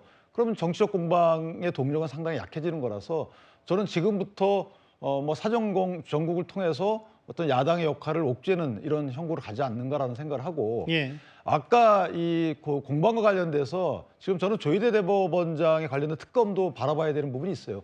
저는 되게 특이했던 부분이 조희대 대법원장의 그 유죄 취지 파기환송 관련돼서 이게 선거에 개입하는 거다 이렇게 어거지로 옥죄일 수는 있는데 문제는 거기에 또 뭐가 들어가 있냐면 대법관들을 조희대 대법원장이 부당한 압력을 가했다라는 게 있어요. 그러니까 직권남용이죠. 이 부분이 왜 들어갔나 했더니 지금과 사실 연결시켜 보면 뭔가 만약에 내가 들은 정보에 따르면 원래는 이게 기각인데 뭔가 그 조희대 대법원장이 부당한 압력을 통해서 바꿨다라는 만약에 소식을 들었다면 간접적으로라도 그러면 저런 법안 내용이 필요한 거죠. 저게 실제 법안이 발의돼 가지고 좀 상임위에 있는 걸로 제가 알고 있거든요. 그렇다면 해당 법안의 내용과 실제 지금 논의되고 있는 이재명 후보께 얘기한 저 부분과는 또 맥이 통해요. 그래서 저런 부분에 대해서는 이재명 후보가 사후적으로 소통에 관련된 문제를 삼을 것이 아니고 실제 전후 맥락을 한번 해명할 필요는 있다 이렇게 생각합니다. 강성필 부위원장이 아까 네. 김용태 비대위원장은 선거 기간이라면 최소한 눈치라도 보는데 벌써부터 취임식 다다음 날 임시국회 요구하고 이거 오만하다고 비판했는데 어떻게 받아들일까요? 뭐 이제 저희 민주당이 6월 5일이 아니라 뭐 7월 5일 날 하면 뭐 김용태 비대위원장께서 겸손하다고 말하겠습니까? 그리고 어차피 제가 생각했을 때는 저희 민주당은 본회의 개의 일정과 처리 법안 아직 논의 중이라고 했지만 예. 사실 저는 이거 처리하는 게 맞다고 생각을 해요. 왜냐하면 이재명 후보와 관련된 많은 사법 리스크와 그리고 공직선거법상 그 행위 부분을 삭제하는 부분에 있어서는 그동안 선거 이전부터 국민의힘과 민주당이 치열하게 공방을 벌였기 때문에 국민들께서도 이 내용에서는 잘 알고 계실 거라고 생각을 하고 국민들도 이 부분을 다 감안을 하고 있는 상태에서도 민주당의 이재명 후보를 선택해 주셨다고 하면 이것은 국민의 뜻을 비추어 봤을 때도 저는 이제 무방하다. 그래서 이것을 추진하는 것이 저는 개인적으로 맞다. 그렇게 생각하고 있습니다. 알겠습니다. 일단 오늘 저희가 준비한 1위 선거 전날 뭐 대법 쪽에 뭐 직접적인다라는 표현은 쓰지는 않았지만 원래 깔끔하게 기각하려고 했다더라. 그런데 유죄 취지 파기한 황당하다는 취지. 이재명 후보 얘기까지 1위로 만나봤습니다. 국민의힘은 이거 내통을 실패한 거냐라고 총공살표했고요. 다음 주에는 이 사람들 얘기를 한 번씩 해볼까요?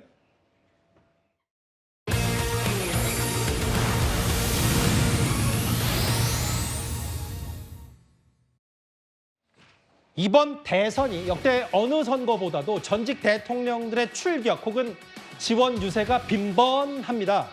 그리고 그간 두문불출하던 이 전직 대통령이 가장 적극적인 것 같습니다.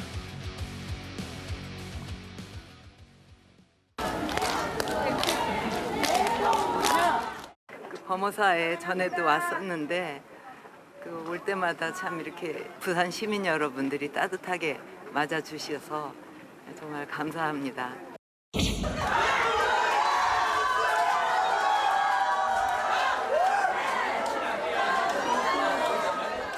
아버지 사진 중에서 인상적인 게 하나 있어요. 아버지께서 이렇게 허허벌판을 이렇게 보시는 뒷모습, 지금 이렇게까지 그 발전이 된 모습을 보면 참 울산 시민 여러분들도 많이 고생을 하셨지만 또 아버지 생각도 많이 나고 어떻게 해야 우리가 이제 나라가 계속 올바른 방향으로 발전해 나갈 수 있을까 현명하게 투표를 하실 거라고 생각합니다.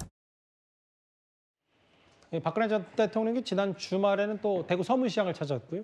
지난 주중에는 또 아버지 어머니 생가를 찾으면서 사실상 김문수 후보 지원 유세를 했는데 조금 더 대구 달성사저에서 조금 더 나아가서 울산, 진주, 부산 아버지 생각이 많이 난다. 이현정 의원님. 네. 이 정도 광폭 행보는 사실은 그렇게 예상을 했던 바는 아닙니다. 그렇죠. 그러니까 퇴임하고 난 다음에 뭐 방문객들 맞이하는 거, 그다음에 가끔 가까운 뭐 사찰에 가는 거, 뭐 그 이외에는 그렇게 정치적으로 많이 활동을 하시지 않았는데 예. 이번에는 꽤 이제 그 적극적인 행보를 한 것 같습니다. 서문시장 갈 때만 하더라도 뭐 그 정도 하지 않겠나 싶었는데 오늘 같은 경우는 아예 부산, 울산 지역을 다 이제 방문했습니다. 아마 그 이유는 모르겠습니다. 이거 확인되진 않았지만 아마 국민의힘 지도부 측에서 강한 요구를 좀 많이 한 것 같아요. 왜 그러냐면 이번 사전 투표율이 지금 TK와 PK가 꽤 낮았습니다. 예. 자, 그러다 보니 이게 이제 본투표가 낮아질 가능성이 꽤 있거든요. 사실 국민의힘 같은 경우는 지금 지지가 이쪽에서 확실히 지지층들이 결집이 돼야 되는데 그 결집을 위해서는 아마 박근혜 전 대통령만한 분이 없다고 판단을 한 것 같습니다. 예. 예전에 선거의 여왕이라는 또 이름이 붙여졌듯이 특히 대구 경북 지역에서 어떤 선거 판세를 역전시키는데 아마 박 전 대통령이 꽤 역할이 컸고 여전히 대구 경북 지역이나 이런 데서는 박정희 전 대통령에 대한 향수 또 그분이 이루신 어떤 산업화에 대한 기반 이런 것들에 대한 어떤 기본적인 생각들이 강하기 때문에 아마 그런 향수를 한 번 더 불러일으키기 위한 행보인 것 같습니다. 아마 그런 측면에서는 당도 그렇고 뭐 많은 분들이 아마 선거에 꽤 도움이 될 것이다라고 판단하고 있는 게 아닌가 싶습니다. 흰색상에 박근혜 전 대통령의 왼손 오른손을 흔들면서 울산이 지역구인 김기현 의원도 보이고요. 유영아 의원, 최측근 유영아 의원과 함께 울산을 찾아서 이렇게 시민들의 인사 그리고 이제 공식적인 거의 선거운동을 방불케 하는 오늘 울산, 진주, 부산 이렇게 차례로 부산 경남 지역 시장도 가고요. 아까 잠깐 나왔지만 부산 범어사도 찾았기 때문에 지금 보신 데는 이제 태화강 국가정원이고요. 아버지 얘기를 했습니다. 그리고 또 한 명 있습니다. 또 다른 전직 대통령도 오늘 점심쯤에 청계천에서 모습을 드러냈습니다. 아이고, 여기까지 멀리 오시겠어요. 아이고.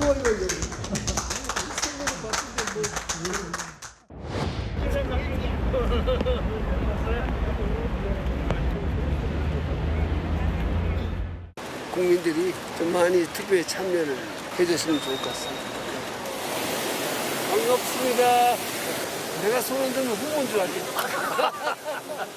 젊은 사람들이 손을 들고 반가워서 김문수 후보랑은 조금 어떤 인연이 있으세요? 내가 대통령 할 때 그때 경기도 지사를 했어 아직.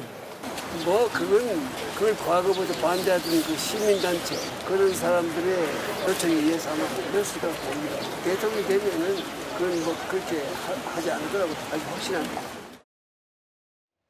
이명박 전 대통령 하면 청계천, 청계천 하면 이 전 대통령. 이건 뭐 사실상 이렇게 얘기해도 과언이 아닐 텐데 본인을 상징하는 이 청계천에서 선거 바로 전날 그리고 이명박 전 대통령 사전투표하지 않았어요. 내일 본투표하겠다. 정직하고 서민 어려움 많은 후보가 대통령이 되기를 하면서 일단 오늘 점심쯤에 편안한 뭐 마치 등산복 옷차림으로 이명박 전 대통령이 청계천에 나왔는데 성층 부의장님, 이건 뭐 제 설명으로 가름하기도 하고 아마 이런 것 같아요. 뭐 민주당이다 혹은 뭐 시각으로 봤을 때 박근혜, 이명박 두 전직 대통령의 이런 적극적인 지원 유세가 김문수 후보에게 플러스가 될 거라고 보세요? 뭐 전체 판세에는 큰 영향을 줄 거라고 생각하진 않습니다만 보수 진영의 표 결집에는 도움을 주겠죠. 뭐 물론 이명박 전 대통령과 박근혜 전 대통령에 대한 평가는 보수 진영과 진보 진영이 극명하게 갈리지 않습니까? 저희 진영에서도 뭐 모든 대통령은 공과가 있다고 생각합니다. 저분들에 대해서 저희 진영에서는 좋지 않은 평가들을 더 높게 하고 있습니다만 아마도 보수 진영에서는 저분들에 대한 향수를 갖고 계신 분들 분명히 있을 거고 아마도 저는 박근혜 전 대통령이나 이런 이명박 전 대통령이 좀 더 적극적으로 행보를 하는 이유는 사전투표에서 아무래도 TK나 이쪽 그 PK 지역에서 투표율이 낮게 나오지 않았습니까? 이런 것들이 뭐 사전투표에 대한 불신이나 뭐 기존부터 원래 영남 지역은 본투표에 좀 많이 하는 투표 행태 영향도 있겠습니다만 아무래도 파면당한 이후에 보수 정권의 대통령이 파면당한 이후에 치러지는 선거이기 때문에 보수 진영에서는 투표를 포기하시는 분들도 있을 가능성이 있죠. 그렇기 때문에 저런 분들이 나서서 뭔가 저런 선거 운동 행보를 하신다는 것은 저런 보수 진영 좀 등 돌렸던 보수 지지자들 투표를 하지 않으려고 했던 보수 지지자들한테는 일부 영향을 줄 수 있는 행보라고 봅니다. 예. 반면 뭐 지난번 노무현 전 대통령 추도식에서 뭐 이재명 후보가 직접 만났던 문재인 전 대통령입니다. 이렇게 박 전 대통령, 이 전 대통령처럼 공개 지원 행보는 없지만 뒤늦게 알려진 영화 관람 소식이 있습니다. 이번 조기 대선이 왜 치러지게 됐는지를 국민들께서 꼭 기억해 주셨으면 합니다. 윤석열 정부의 총체적인 국정 파탄과 내란을 심판하는 선거입니다.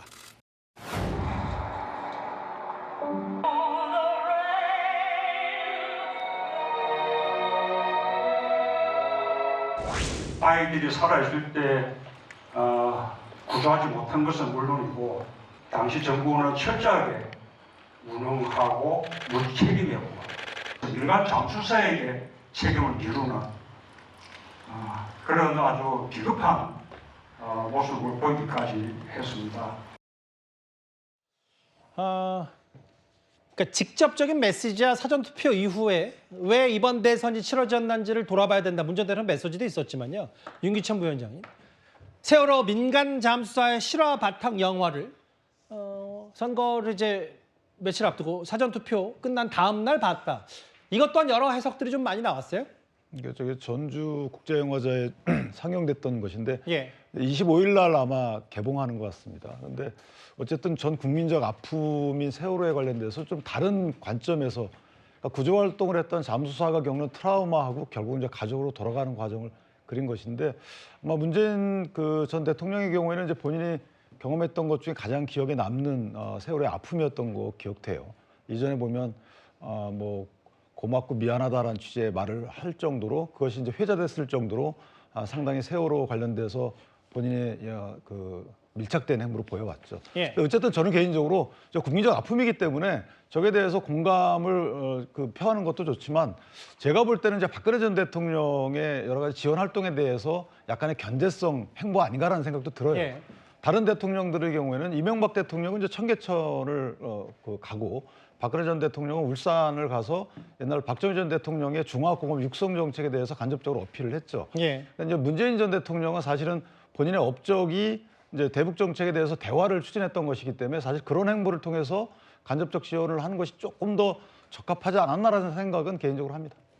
근데 이제 이런 부분이 있어요. 이제 장외 뭐 전직 대통령들의 출격, 적극적인 지원 유세도 있지만 배우자들의 뭐 스타일이 많이 다른 유세 지원, 물밑 경쟁, 내조도 있고 김혜경 씨 같은 경우는 이제 종교계 그리고 오늘 마지막으로 한국 대학생 선교회도 찾아서 이런 행보.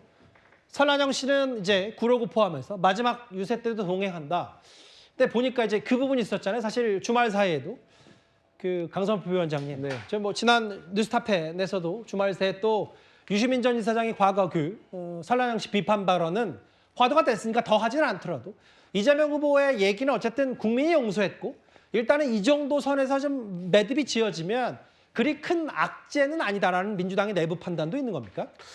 네, 그렇습니다. 왜냐하면 어쨌든 간에 유시민 작가가 이재명 후보와 민주당에게 상당히 우호적이고 좋은 얘기를 많이 해주셨던 것은 사실입니다. 예. 그런데 어쨌든 간에 이분이 민주당의 구성원이나 선대위 캠프도 아니고 또 이재명 후보의 당사자도 아니지 않습니까? 예. 그렇기 때문에 저희는 아무래도 가장 큰 말실수나 어떤 잘못된 발언은 당사자가 했을 때 가장 큰 것이고 그 다음이 또 선대위에서 또 주요 직책을 맡는 사람이 했을 때도 잘못된 것이고 이렇게 점차 내려간다고 생각을 하는데 예. 어쨌든 유시민 작가가 저희 민주당의 구성원이라든지 아니면 선대위 관계자는 아니기 때문에 저는 뭐 예를 들어서 뭐 이준석 후보 같은 경우는 본인 자신이기 때문에 더 큰 영향이 있는 것이라고 생각했을 것이고 거기에 비교했을 때는 그래도 큰 영향은 주지 않을 것 같다. 그럼에도 불구하고 저희 민주당은 이 부분에 있어서 사과를 하고 민주당 구성원들 다 여기에 대해서 좀 경계해야 될 필요가 있다 이런 생각합니다. 오늘 두 배우자의 여러 동선이 좀 다르고 전략이 숨어 있다는 얘기, 특히 뭐 최근에 유시민 전 이사장 얘기로 설랑한 씨 관련 얘기들이 많이 화두가 됐기 때문에 그 내용까지 길지 않게 5위로 만나봤습니다. 그런데요, 다음 주제는 국민의힘은 여전히 이것 때문에 시끄럽습니다. 바로 한번 가보겠습니다.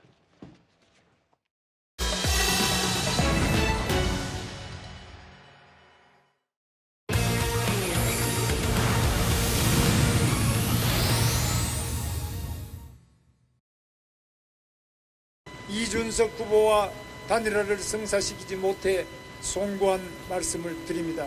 이준석 후보 찍으면 이재명 후보만 도와주게 됩니다. 끝까지 희망의 끈을 놓지 않고 단일화 노력을 하겠습니다. 김문수 찍으면 김문수 됩니다. 어제의 부로 저는 윤석열, 전광훈, 황교안 결국 계엄과 태극기 부대, 부정선거가 총출동해서 지원하는 후보가 김문수 후보라는 것이 명확해졌습니다. 계엄에서도 자유롭고 태극기 부대에서도 자유로운 그리고 또 부정선거에서 자유로운 저 이준석만이 유일한 범보수 진영의 대안이다. 이 얘기를 볼 거예요. 저희가 준비한 5위입니다. 지난 목요일과 금요일 이틀간의 사전투표로 국민 10명 가운데 한 대략 3명 정도는 이미 소중한 권리를 행사했죠. 그럼에도 국민의힘이 아직 단일화의 끈을 놓지 못한 것 같습니다. 구자령 변호사님. 오늘 권성동 원내대표 얘기는 이제는 결단할 때 김문수의 힘을 모아달라. 이게 마치 뭐 유권자에게 하는 말일 수도 있고요. 혹은 이준석 후보에게 하는 얘기일 수도 있고요. 어떻게 받아들이세요? 사실 양쪽 다 있다 이렇게 생각을 합니다. 이게 여러 가지 의미가 있다고 생각을 하는 게 첫 번째로는 지금이라도 단일화가 되면 그래도 플러스 되니까 단일화 자체에 단 한 표라도 뭐 그렇죠. 얘기를 하시는 거예요? 그렇죠. 마지막까지 최선을 다하기 위해서 단일화의 결과가 됐을 때도 좋고 그리고 설령 단일화가 안 되더라도 단일화를 위해서 최선을 다하는 모습이 다시 또 선거 운동의 역할을 하거든요. 예. 과거에 이회창 총재가 갑자기 무소속으로 나왔을 때 이명박 후보가 집 앞까지 찾아가가지고 메모도 남기고 문전박대 당하고 이런 게 생중계됐었어요. 그때 예. 당시에 그래도 그런 노력을 했기 때문에 표를 많이는 안 뺏겼다 이런 평가가 있었기 때문에 그런 모습을 보이는 차원에서도 의미가 있다. 그리고 이제 세 번째로는 지금 깜깜이 기간에 들어왔기 때문에 현재의 추이가 어떤지 아무도 모릅니다. 그런데 김문수 후보 쪽에서는 골든 크로스 구간에 들어왔다라고 지금 얘기하고 있잖아요.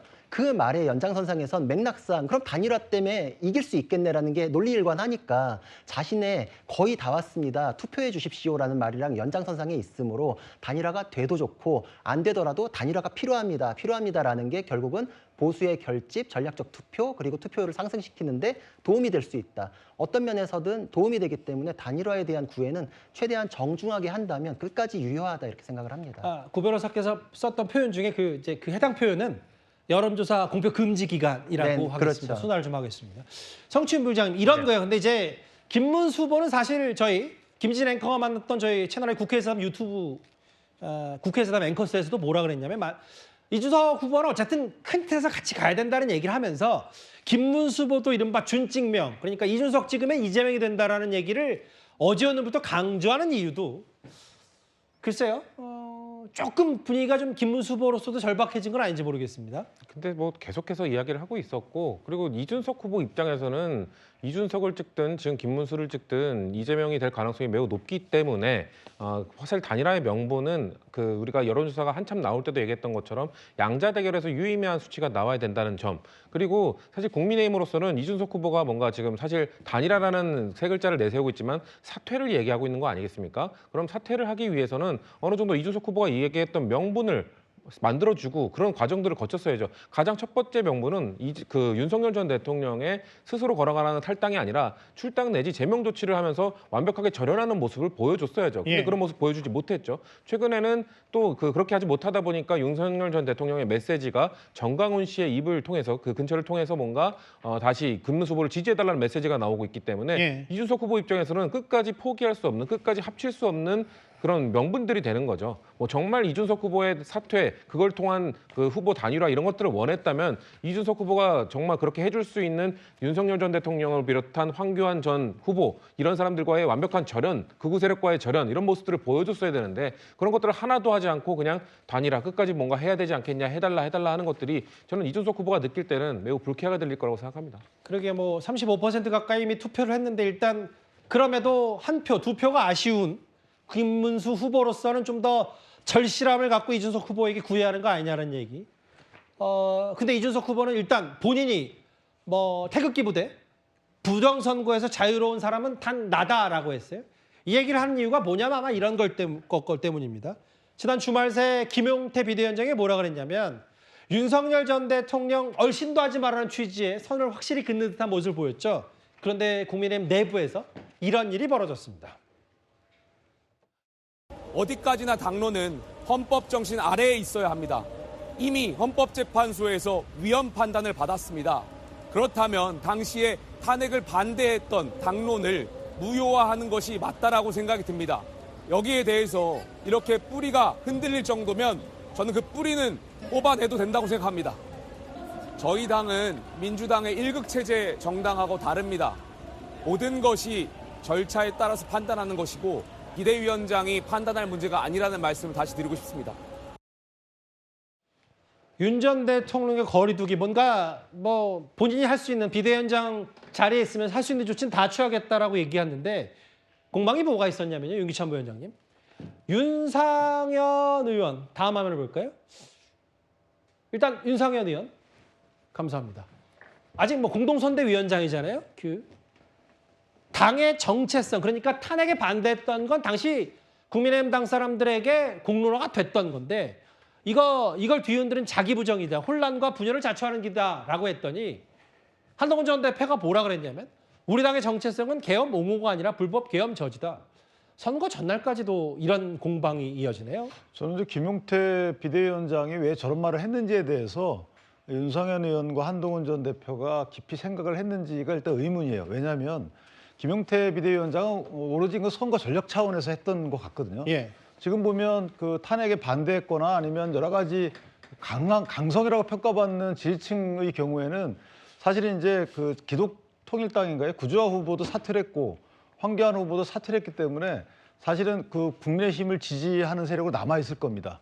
그렇다면 이제는 조금 더 중도층으로 나아가야 되는 득표 전략을 취해야 되는데 그런 예. 차원에서 아마 김용태 비대위원장이 저 시점에 저런 말을 했다고 생각을 하죠. 물론 탄핵 반대 찬성에 대해서는 이미 한참 지난 시점이기 때문에 또 헌법재판소가 판결을 한 시점이라서 저 반대를 무효한다라는 의미가 과연 이게 논리적으로 또는 맞는지에 대해서는 저는 맞지 않다고 보지만 선거 전략 차원에서 저렇게 언급함으로써 뭔가 다른 지지층에 주는 효과가 있다고 보기 때문에 저 부분은 비대위원장이 고민 끝에 한 저 부분과 관련돼서는 선거 전략 차원에서 한동훈 전 대표하고 윤상현 의원은 인정해 주는 게 어떨까. 물론 향후 어떻게 가야 되는지에 대한 당의 방향과 정책성 문제는 또 다른 논란의 대상이지만 지금 선거 국면이잖아요. 이제 선거도 내일이면 선거인데 오늘 저렇게 글쎄 비대위원장에 대해서 선거 전략 차원에서 조금이라도 이해한다면 저렇게 반박을 할 것인가?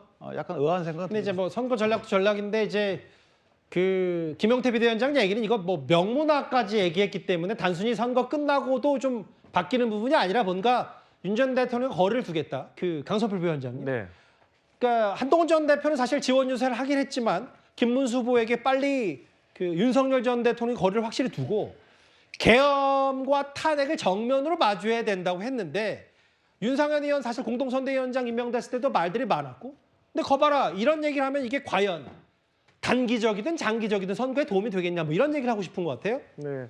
그러니까 저는 그 윤기찬 위원장께서 말씀하셨던 부분에 거의 100% 동감을 합니다. 그러니까 어쨌든 그 어린 비대위원장이 본인이 미약하나마 당을 위해서 조금 옳은 목소리 내고 중도층이라도 좀 안아보려고 좀 이렇게 노력을 하고 있으면 좀 선배라는 분들이 좀 도와줘야 되는데 제가 생각했을 때는 두 분 다 사실 첫 번째로는 윤상현 공동선대위원장이 저런 말을 하면 안 되셨고 또 두 번째로 한동훈 전 대표도 조금 화가 나더라도 이미 본인은 저런 입장을 많이 말씀하셨기 때문에 좀 하루만이라도 참고 대선 끝난 다음에 저렇게 말씀하셨으면 어떨까라고 생각합니다. 왜냐하면 김용태 비대위원장은 어쨌든 당을 위해서 좀 잘해보자라고 한 발언이 결국에는 당의 내용을 국민들께 보여주는 모습이 됐기 때문에 저런 모습이 있어서 상당히 안타깝다 이런 생각합니다. 그러면 이분의 생각, 이 사람의 의견은 어떨까요? 오늘 이낙연 전 총리, 김문수 후보를 공개 지지하면서 여러 가지 선거를 돕고 있는데 오늘 저희 채널의 라디오쇼 정치시그널에 출연해서 이런 말을 했습니다.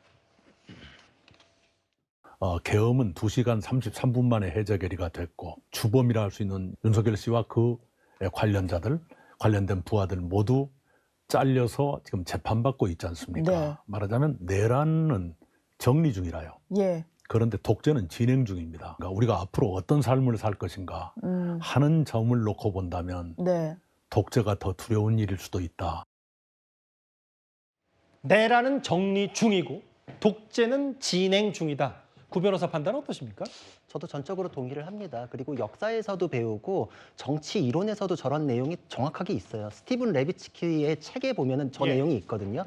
헌법에 위반되는 행위의 위험성에 대해서는 그 행위 자체가 헌법에 위반했기 때문에 잘못이고 그리고 그걸 핑계로 해서 더 반헌법적인 반작용이 밀고 들어올 수 있는 계기가 되기 때문에 잘못이다 이렇게 얘기를 해요. 근데 미국 같은 경우에도 그 자유의 나라에서도 대공황이라는 위계를 걸고 넘어져가지고 루즈벨트 대통령이 무려 4선을 했거든요. 미국은 그래도 나중에 헌법을 개정하면서 재선까지밖에 못하는 걸로 자유를 복원을 했습니다. 근데 남미 같은 경우에는 여러 폭정, 세금, 경제 위기 이런 걸 볼모로 해가지고 그냥 그걸 명분으로 밀고 들어온 세력이 독재를 해버렸어요. 그러니까 이런 역사에서 배우고 정치 이론에서 배운 것들이 지금 우리나라에서 벌어질 수 있다.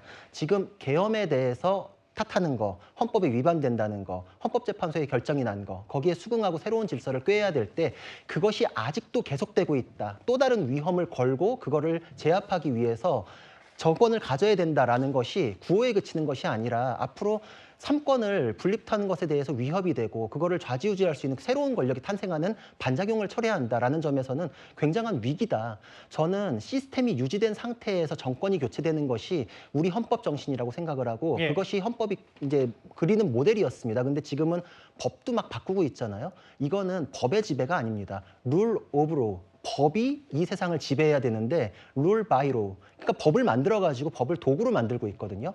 법을 마음대로 바꾸는 거는 우리가 그 나라를 만든 일을 70년간 본 적이 없는 겁니다. 알겠습니다. 최근 몇 년 사이에 이런 모습을 봤다라는 거는 민주주의의 위기 상황이 맞다라고 생각을 합니다. 그 성춘 부장이 뭐 다른 의견도 좀 들어봐야 될 게 왜냐하면 이제 구변호사 말과 이낙연 전 총리의 말은 이런 거거든요. 그러니까 내라는 뭐 단죄가 있다면 단죄를 받아야 되는데 독재는 그러니까 아까 뭐 누가 대통령이 될지 모르겠지만 민주당이 취임식 다음 날 뭔가 이재명 후보와 관련된 방탄 입법도 추진한다는 걸 검토하는 게 그걸 결국 독재 아니냐 이런 취지를 어떻게 받아들이세요?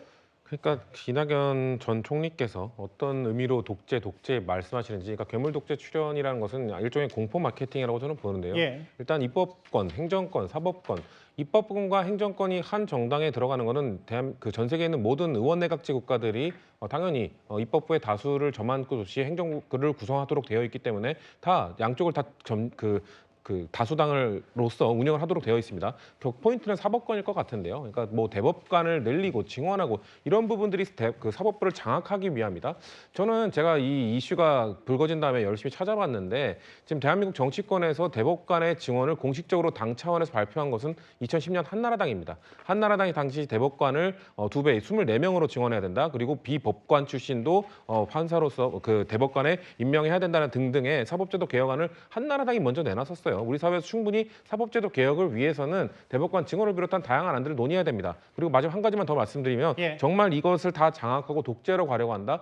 저는 이것은 이런 그 공포 마케팅은 대한민국의 주권자들을 너무 무시하는 발언이라고 생각합니다. 만약에 그런 방향으로 흘러갈 가능성이 조금이라도 보인다면 대한민국의 주권자들은 바로 투표나 각종 행위로서 그 독재자를 심판할 것이기 때문에 민주당은 그런 방향으로 흘러가지 못한다. 주권자들이 있기 때문이다. 그리고 저희는 그럴 생각도 없다는 말씀을 다시 한번 드립니다. 이 얘기도 좀 길지 않게라도 짚어봐야 될 게 뭐냐면 지금까지 대선 레이스에 엄청나게 저희가 집중하고 있고 실제로 국민의힘 민주당 국민의힘이 완전히 전면전을 벌이고 있기 때문에 뭐 사실 6월 3일 이후를 보도하거나 간직할 여유는 뭐 저희도 마찬가지로 없었습니다만 근데 이제 현실이에요. 왜냐하면 내일 선거가 끝이 나고 취임식도 조기 대선이기 때문에 곧바로 취임식하고 바로 인수위 없이 차기 대통령이 바로 이제 직무를 수행하는 거거든요. 발등에 떨어진 불이 여러 가지 있는데 그 강성필 부위원장님, 네. 김문수 후보는 용산 대통령실 그대로 쓴다. 이준석 후보는 정부 서울청사. 이거는 뭐 문재인 전 대통령이든 윤석열 전 대통령이 얘기했던 것과 좀 비슷한 광화문 정부 서울청사. 이재명 후보는 뭐 여러 가지 얘기를 했는데 청와대 보수 작업이 마무리되면 청와대 복귀를 유일하게 얘기한 후보입니다. 네. 뭐 저희 민주당으로서는 당연히 전통성이 있고 사실 청와대만큼 보안 시설이라든지 대통령으로서 직무를 하기 좋은 곳이 없다고 저는 생각을 합니다. 근데 어쨌든 청와대를 개방을 했고 또 그 과정 속에서 어떤 좀 보수를 해야 될 부분이 있기 때문에 일정 정도의 시간이 걸릴 것은 불가피해 보이는데 저희 민주당으로서는 그리고 지지자들로서는 청와대에서 대통령 직을 수행하는 것이 전통성이 있고 저희 민주당 전신에도 맞다. 저희는 그렇게 생각하고 있습니다. 알겠습니다. 각자 이제 인수위 없이 바로 대통령 직무가 수행이 되기 때문에 후보들에게도 바로 앞으로 당면한 과제와 정책들을 어떻게 추진할 거냐라는 얘기까지 길지 않게 만나봤습니다. 지금까지 들은 여러분들의 목소리를 만나볼 차례죠. 첫 번째 댓글입니다. 국제적으로 망시다. 아마 짐 로저스의 이재명 후보 공개 지지 선언에 대한 비판이신 것 같아요. 예. 반면 리박스쿨은 사이버 내란이다. 사이버 내란이라는 표현을 쓰셨습니다. 예. 대법원과 내통 특검해라. 뭐 오늘 이재명 후보가 얘기했던 저 부분이겠죠. 국민의힘 비판. 할 말 없으면 조작 왜곡 보도라고 한다. 뭐 이재명 후보의 그 설명을 비판하신 댓글도 있습니다. 마지막 보겠습니다. 인간성이 곧 대통령의 자격이다. 역시 대선 레이스 관련 댓글들이 많았습니다. 5개 모두 감사드립니다. 댓글 봤고요. 제가 바로 잡을 게 하나 있습니다. 지난달 30일 뉴스탑10에서는요. 선관위의 선거관리 부실 문제를 짚었습니다. 당시 한 유권자가 기표 장면을 무단으로 SNS에 올렸다가 경찰에 검거됐다고 저희가 방송을 해드렸었는데요. 하지만 함께 보여드린 영상은 투표 인증사진이고 해당 사건과는 무관합니다. 인증사진 속의 인물도 검거된 인물이 아니라는 점 제가 바로 잡겠습니다. 영상에 나오신 분과 그리고 시청자 여러분께 진심으로 사과를 드리겠습니다. 다음 주제는요. 시선을 돌려서 여기도 한번 가보겠습니다.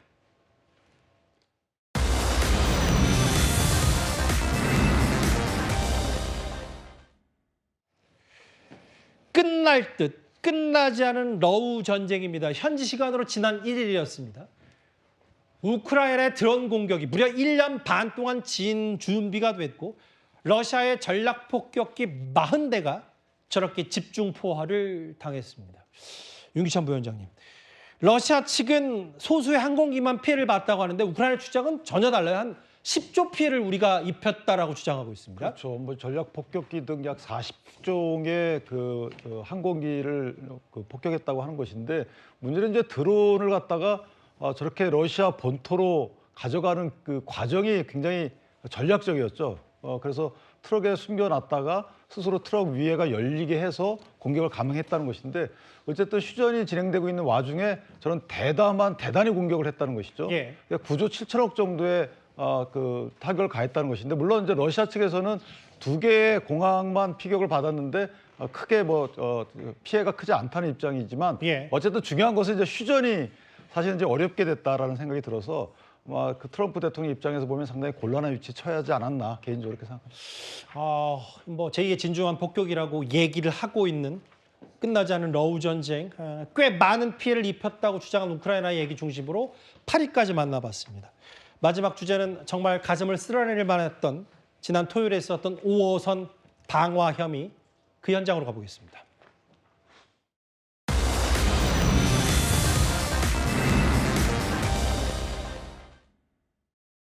미리 계획하고 불지르신 겁니까?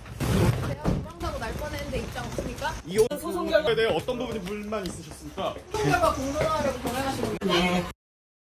계좌 전부 다 거의 다 가져달라는데 어느 누가 그냥 역지사지로 생각해도 만약에 본인들이 그 자리에 나왔으면 어떻게 했나. 우식 변호사가 3,500 깎았다 그러더라고요. 7,500을 달라는 거죠. 확대 판결 났어요. 2심에서. 모든 분들이 인명피해 없어서 정말 천만 다행이라고 했지만 지하철을 이용하는 모든 시민들이 정말 충격에 빠졌던 이 지하철 5호선 방화 사건. 조금 전입니다. 구자랑 변호사님, 결국 구속이 됐어요? 네, 구속이 될 수밖에 없었습니다. 일단 첫 번째로 죄질이 너무 안 좋습니다. 우리나라 형법상으로는 살인죄보다 더 무서운 게 방화를 통한 사람을 해야 하는 죄입니다. 그러니까 형량이 말도 못하게 세고 이 지금 현존 전차 방화치상 이렇게 되는데 이 경우에는 무기징역까지도 가능하고 기본 유기징역을 할 때에도 5년 이상형이 되기 때문에 이거는 뭐 실형을 피할 수 있는 범죄가 아닙니다. 그리고 또 이 내용에서도 알 수 있는 게 자신의 이혼 사건에 대한 불만 때문에 했다. 그러니까 저 전차 승객들은 아무 상관이 없는 분들이잖아요. 그러니까 또 분노에 의해서 재범을 할 가능성이 있거든요. 그러니까 이제 재범 위험성도 있고 또 피해자인 척 섞여 들어가가지고 도망을 하려고 했기 때문에 도주 위험성도 있고 저런 경우에는 사실 우리나라에서 사이코패스 검사하는 거 아시잖아요. 근데 예. 살인죄, 반복적인 성범죄 그리고 방화죄가 들어갑니다. 이 세 가지는 사이코패스 범죄 검사의 대상이거든요. 이 피의자 같은 경우에도 지금 사이코패스 이제 성향을 분석한다라고 했는데 이거는 뭐 이런 종합적인 내용을 봤을 때 구속을 피할 수 있는 사안 자체가 아니었습니다. 구속이 됐는데 아까 잠깐 영상에 봤지만 친형으로 추정되는 남성이 막 얘기를 하는데 뭐 이혼 과정 혹은 뭐 고등어 구이 얘기도 막 하더라고요. 친형으로 추정되는 사람의 주장에 불과하긴 하지만 내용을 보면은 고등어 구이가 먹고 싶다 그랬는데 아내가 안 해주는 것 때문에 다퉜고 그게 이혼의 원인이 되었다라고는 하는데 예. 절대로 그것 때문에 이혼 판결 안 나옵니다. 그러니까 이제 그거는 원인 중에 하나였을 수 있는데 그 이후에 무슨 그걸 빌미로 한 뭐 폭력 행위가 있든지 여러 가지의 다툼이 종합적으로 인정됐을 때 이혼 판결까지 나는 거거든요. 예. 그리고 지금 주장에 따르면은 전체 재산이 7억 5천인데 6억 1,500만 원을 부인에게 주라고 판결이 난 거에 양심을 품었다. 뭐 이런 내용을 주장하는데 예. 어떤 경우에도 이렇게 일방적으로 판결이 나지 않거든요. 그러니까 이 주장 자체도 검증은 해봐야겠으나 만약 그럴 경우에는 지금 고등어만의 문제가 아니라 상당한 유책 사유가 많았을 것이다. 이런 걸 추정을 해볼 수 있습니다. 알겠습니다. 지금 뭐 해명은 들으면 들을수록 정말 웃음도 참 안 나오는 얘기인데 그 방화범에 대한 주장 얘기까지 조금 전에 구속이 된 얘기까지 마지막 주제로 짚어봤습니다. 6월 3일 선거일인 내일은 저희가 특집입니다. 특집 뉴스탑 10이에요. 평소보다 1시간 반 가까이 일찍 오후 3시 40분에요. 저희 10가지 뉴스 잘 준비해서 기다리고 있겠으니까요. 여러분들의 많은 시청 바랍니다. 곧바로 뉴스에이도 이어집니다. 많은 시청 바랍니다. 여러분 고맙습니다.